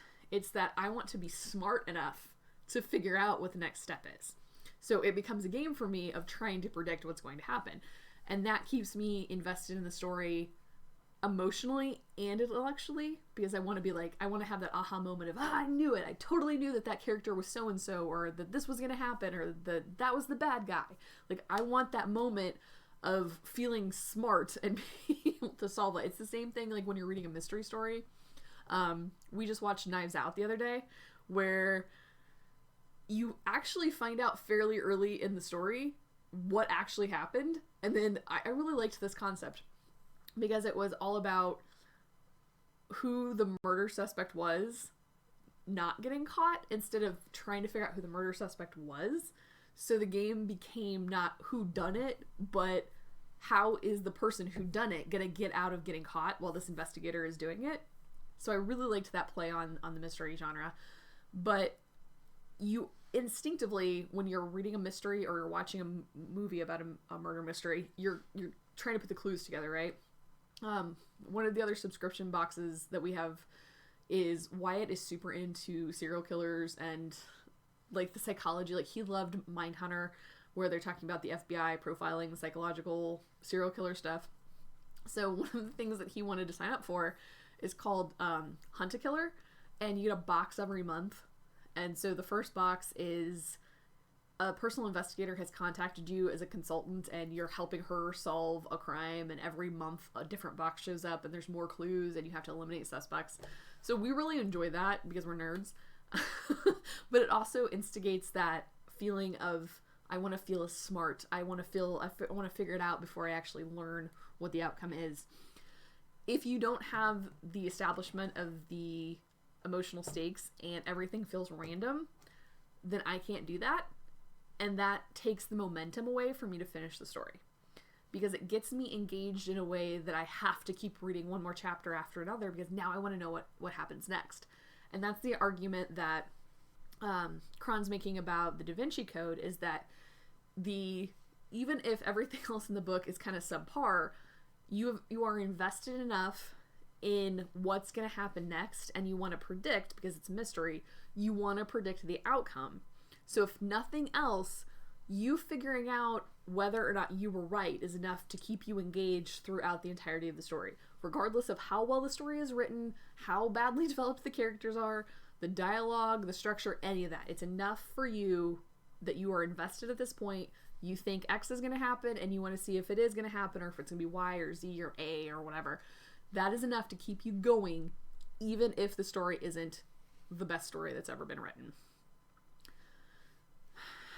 The way to do that is that you have to establish things before your story starts. We talked about that they're like the two inciting incidents, right? So, sorry, I got really excited there for a second, and now I'm breathless. So the key to emotional stakes is that they have been evolving for years. They can't seem random in themselves as well, that suddenly the character has this personality trait or a flaw or something that comes out of nowhere. And when it comes to the external goal, you have to ask of the main character, what will achieving the external goal cost them emotionally? So going back to what we were talking about with Blinded by the Light, the emotional sacrifice that Javid was willing to make was he had 2 relationships in his life, and one he felt would help him reach his goal, and one he felt was holding him back from his goal, and he was willing to sacrifice his relationship with his father and focus on his relationship with his mentor to move forward and reach that goal. So if you have to have a story that's evolving and it has to start way back in the character's past, where do you actually start the story? One of the problems that I have really struggled with, because whether I realized it or not before I started reading any of these books, I was already doing this. I write multi-generational stories. The 2 projects that I have that I work on most of the time start way back in the past, whether it's because the parents of the character or the grandparents of the character did something that created like their own instigating incident that got the ball rolling for their story, which leads, like, it's still going on when my main character, who's the byproduct of those people, and dealing with the consequences and fallout. So I have these stories that have multiple generations and multiple characters in them. And for a really long time, it's been frustrating because I'm like, why do I do this? Why do I set up these huge stories that cover these giant spans of time? Because now I'm going to have to do one of 2 things. I'm either going to have to go all the way back to the beginning and write the story from the moment the story starts, from when the first character, who is the oldest character who got the ball rolling in these stories, made the first mistake, and then write this giant series, which I don't want to do. Or I'm going to have to do flashbacks and nonlinear writing, which is a pain in the ass to do, because if you don't do it right, it completely ruins the story. And for a long time, I thought this was just me being a bad writer, of me not being able to focus. But the more I've read about this, it's really me understanding how to build the flaws in my character and how to set up this ever-evolving story of knowing things have to happen in the past for them to have consequences in the future. The more I do building in the past, the higher the stakes I'm going to have with my climax for both plot and emotion. So I don't feel so bad about doing that. I'm actually kind of I'm happy that I already have that ingrained. It's like a natural storytelling skill that I have that I didn't even know I had. The problem is I'm constantly trying to figure out where is the best place to start the story, because I don't want to have to do flashbacks, but the stuff that happened in the past is relevant to the reader understanding. Now, I also am constantly struggling with how much information does the reader need, because I don't just want to dump a bunch of information and backstory on them, which is one of the things that she talks about in the book, is that if it's not necessarily to the main character solving their problem, don't include it. Like, you don't need... The reader doesn't need to know the entire history of a fantasy world for them to understand the problem the character is facing. You have to have enough trust in your reader that they're going to be able to make connections on their own, and I struggle with that. That I assume that if I don't lay everything out clearly in the most detail possible, my reader is going to get confused or not be able to make the connections later on. So she calls that editorializing, and it's basically me doing the thinking for you and trying to remove all the possible other scenarios that you might be surmising, and because of that, I'm taking away something that I enjoy when I read, and I didn't even realize I was doing it, because I love that prediction aspect, right? I want to solve the mystery. But by me editorializing everything and explaining exactly what is happening, I'm taking that away from the reader, which is really ironic that it's the thing I love the most, and yet it's the one thing that I'm denying the reader in the story. So I have tried to start my story for Intrepid as close to the inciting incident as possible for the plot, without focusing on the emotionally inciting incidents of the past, because there are other things that are going to impact her ability to reach her goal because of problems created by people that came before her. So now my struggle is going to be, how do I find a way to incorporate what happened in the past, and what do I absolutely have to include for them to understand it? Because one of the other characters, my antagonist, is older than my main character by, generation. So she's lived an entire life before my main character was even born. And obviously her inciting instance that created that emotional flaw in her happened well before anything that the main character is experiencing. So if I also want to give her an arc as well and really play up that emotional relationship between my antagonist and my protagonist and use that to help solve the climax at the end where they both have a goal that they want to reach and they can only do that by working together, how is it that I focus on things that are important to a character who is much older without just relying on flashbacks? So that's something that I'm going to have to work out on my own and figure out how to do that in a way that is successful and works in the story without feeling like I'm just including extra stuff. So I know that the character doesn't make the wrong choice or make the wrong prediction. So that's something that I personally am going to struggle with. But one of the things that, you need to focus on is that there has to be an emotional or psychological barrier. And as the plot progresses, those things have to increase. So as the obstacles to the external plot become harder to overcome, that internal thing, that flaw, that barrier also has to get more intense, and it has to become an obstacle in itself to the plot. Because we all have that voice in our heads that tells us we're not good enough, or that we can't do things, we're not smart enough, we're not whatever enough. So that voice in the character has to become stronger and more intense and more critical as the story goes along to create an obstacle to the external plot. So the fear of the flaw or the perception has to increase in intensity as the story goes on. You must determine why this is happening and what caused it. So pinpoint the moment the flaw took root, what incident created it, and in other words, what was the lie your character believes. So going back to what KM Weiland was talking about, after the incident creates the flaw, they establish a lie that they firmly believe. And it has to be something that is untrue. Like the I keep wanting to say lie and flaw at the same time because they're kind of the same thing, and I keep just turning them into law. The lie has to be a belief based on the flaw. The article that KM Weiland has that I'm going to include in the show notes that talks about these lies that our characters believe and how they have to find their way to the truth gives a list of several different characters. And I think the easiest one to understand, the best example she gives is, I think it's the first Thor movie. She just writes Thor, so I would assume it's the first Thor movie, where he believes that being strong is the solution to all his problems because he is the strongest, because he is the firstborn, he is the heir. All his problems will just solve themselves because of this truth. But it's not true, it's a lie. Because obviously, one of the biggest obstacle he faces is that he loses all of these things, right? He's exiled, he loses his strength, he's just this basically a mortal jerk trying to kick it down here on Earth with the rest of us. So he only learns the truth after he can experience that the lie was a lie. But he has to have that aha moment himself. One of the things that I am trying to work into my story, and I think in both my projects, both in Intrepid and in Proxy, the truth and lie that my characters deal with is being worthy of love and having worth at all.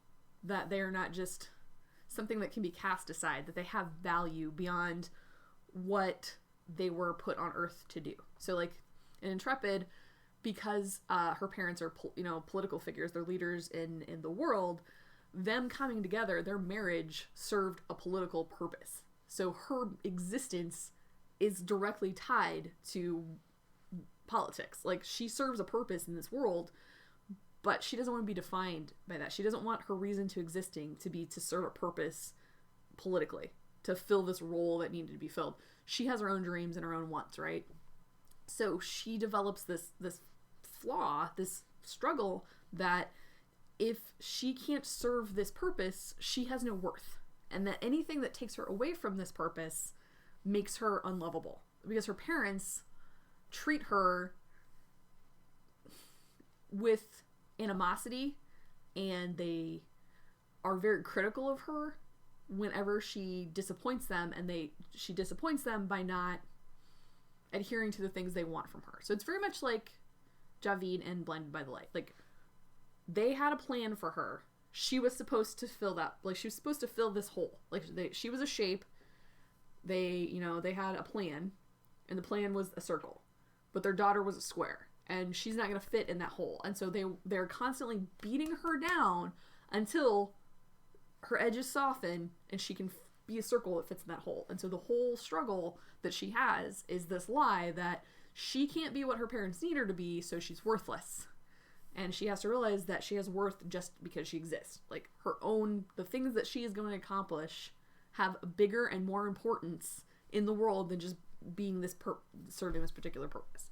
So that's what I'm trying to focus on in my story right there. So you have to figure out the lie your character believes and how that relates back to the flaw. And then you're going to come back and realize, because that lie exists, what are the symptoms of it? So if it was like a sickness, what would be the symptoms of that illness, of the lie? So what are the consequences? What fears have developed? What psychological issues have they developed? What guilt or shame do they carry because of that?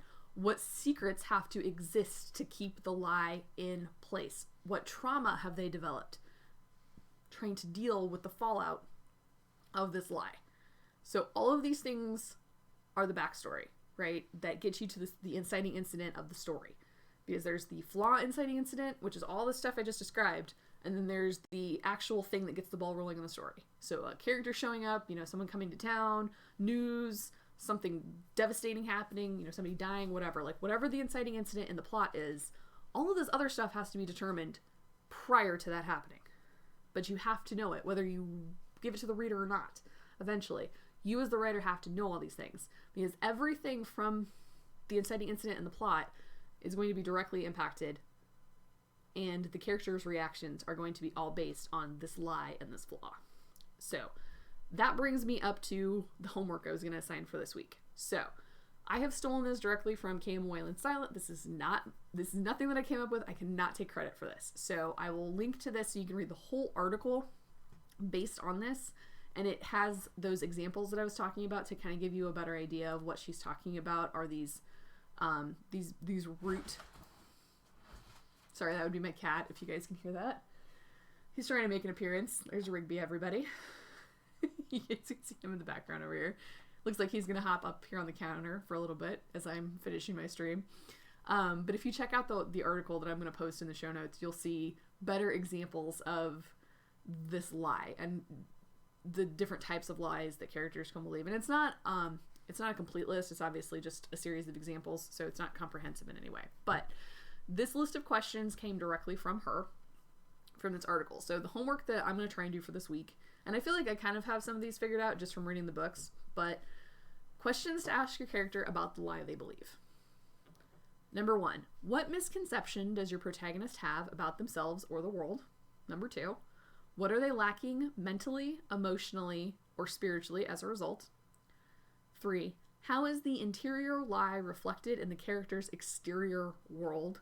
So, like, how is the lie something that they see every day? So in my case of my story, what do the parents do to reinforce this lie? What does society do to reinforce this lie? What are things the character does, whether they realize it or not, the actions they take that reinforce this lie? Number 4, is the lie making their life miserable when the story opens? If so, how? If not, number 5, will the inciting incident and or the first plot point begin to make them uncomfortable as a result of the lie? Number 6, does your character's lie require any qualifiers to narrow its focus? The example that she gives in her book, KM Weiland talks about Jane Eyre as one of the examples, and her lie, she believes, is that she is, like I talked about with my character, she's not worthy of love. That only if she changes will she be worthy of love. And the qualifier that KM Weiland is talking about is that the character learns through the way that she's treated, and her interpretation of the lie is that if she changes and serves others, that gives her value and worth. So she makes the connection that she is unlovable unless she serves a purpose by serving others, and that will earn her love. So when she talks about a qualifier, it's what does the character believe they have to do in order to fix the lie?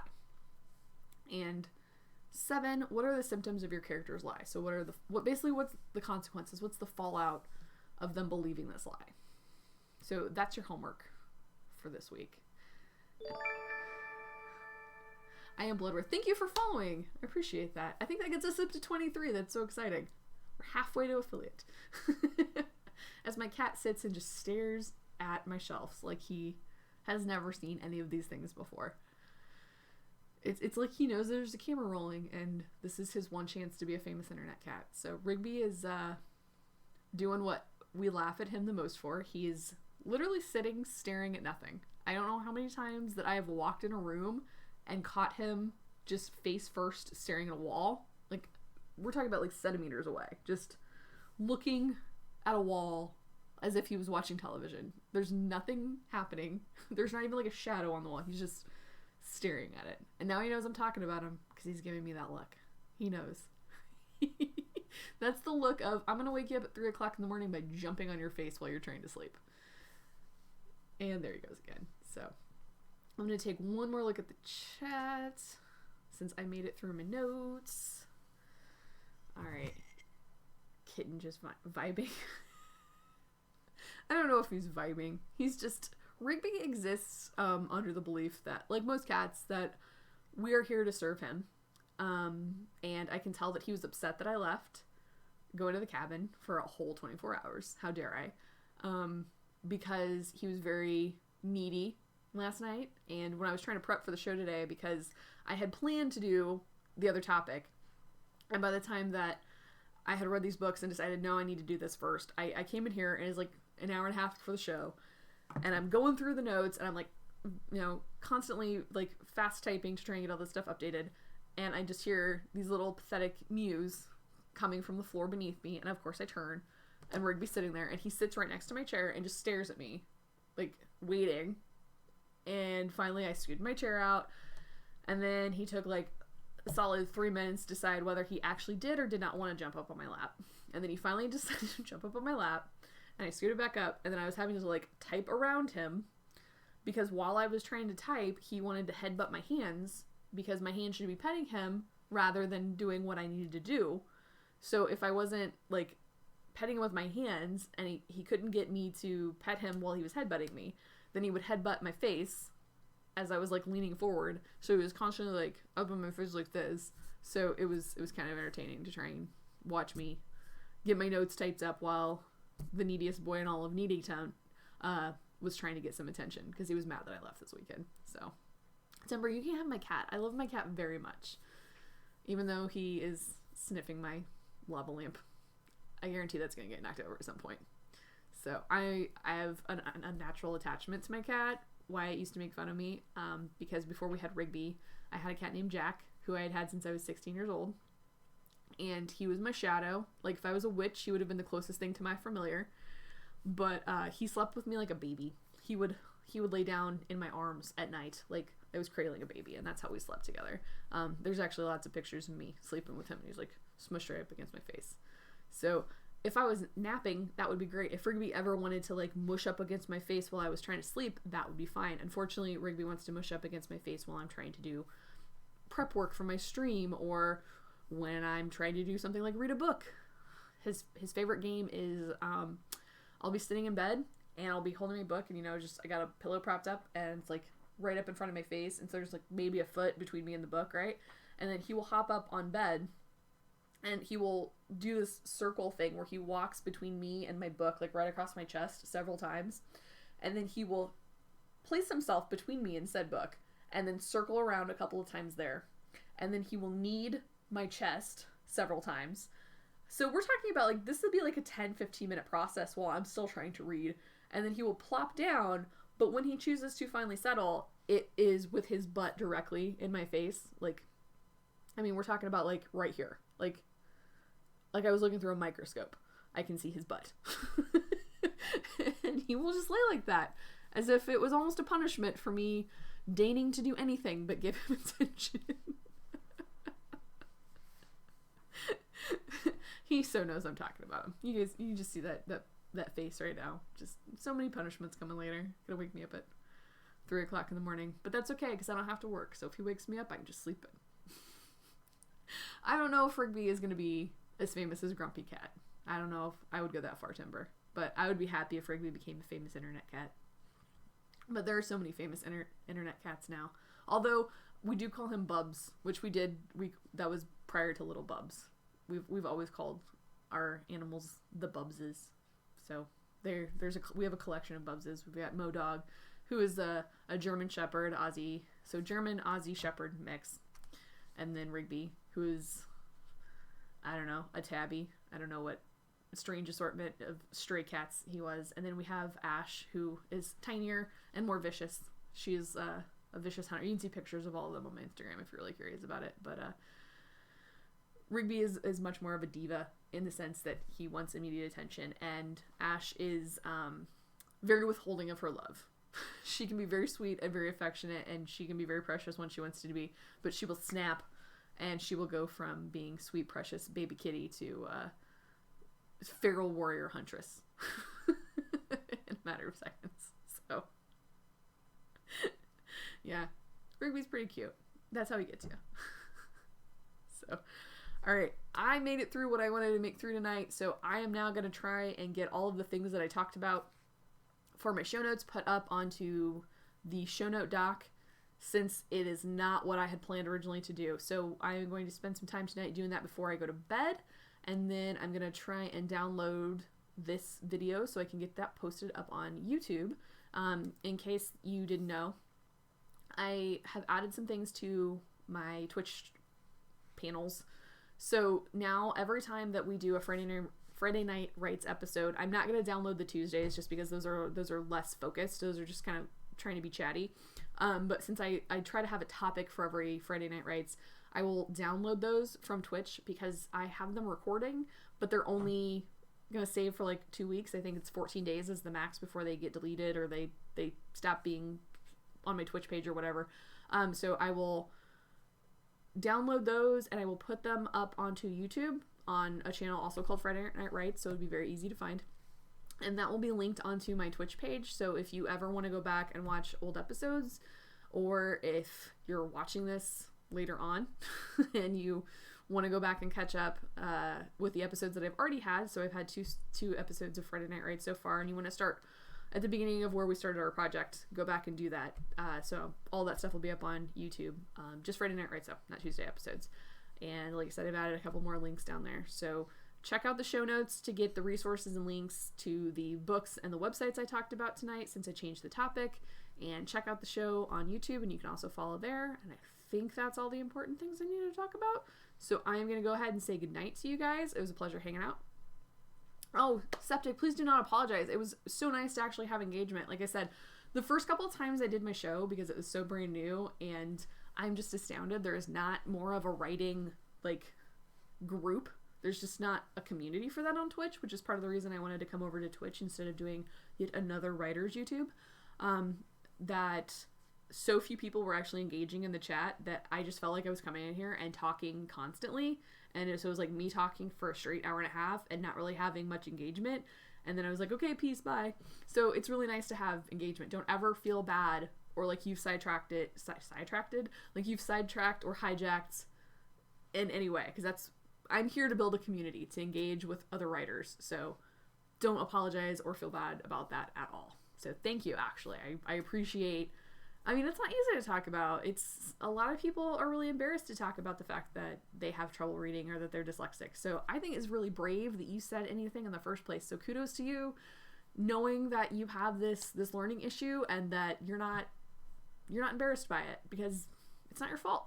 It's not your fault at all. It's just your brain chemistry. It's no different than having ADHD or diabetes. It's all the parts of our bodies just aren't in sync the way they should be. So not your fault at all. And I'm really glad that you talked about it with us tonight. So thank you for sharing that with us and having the bravery to do so. So kudos to you.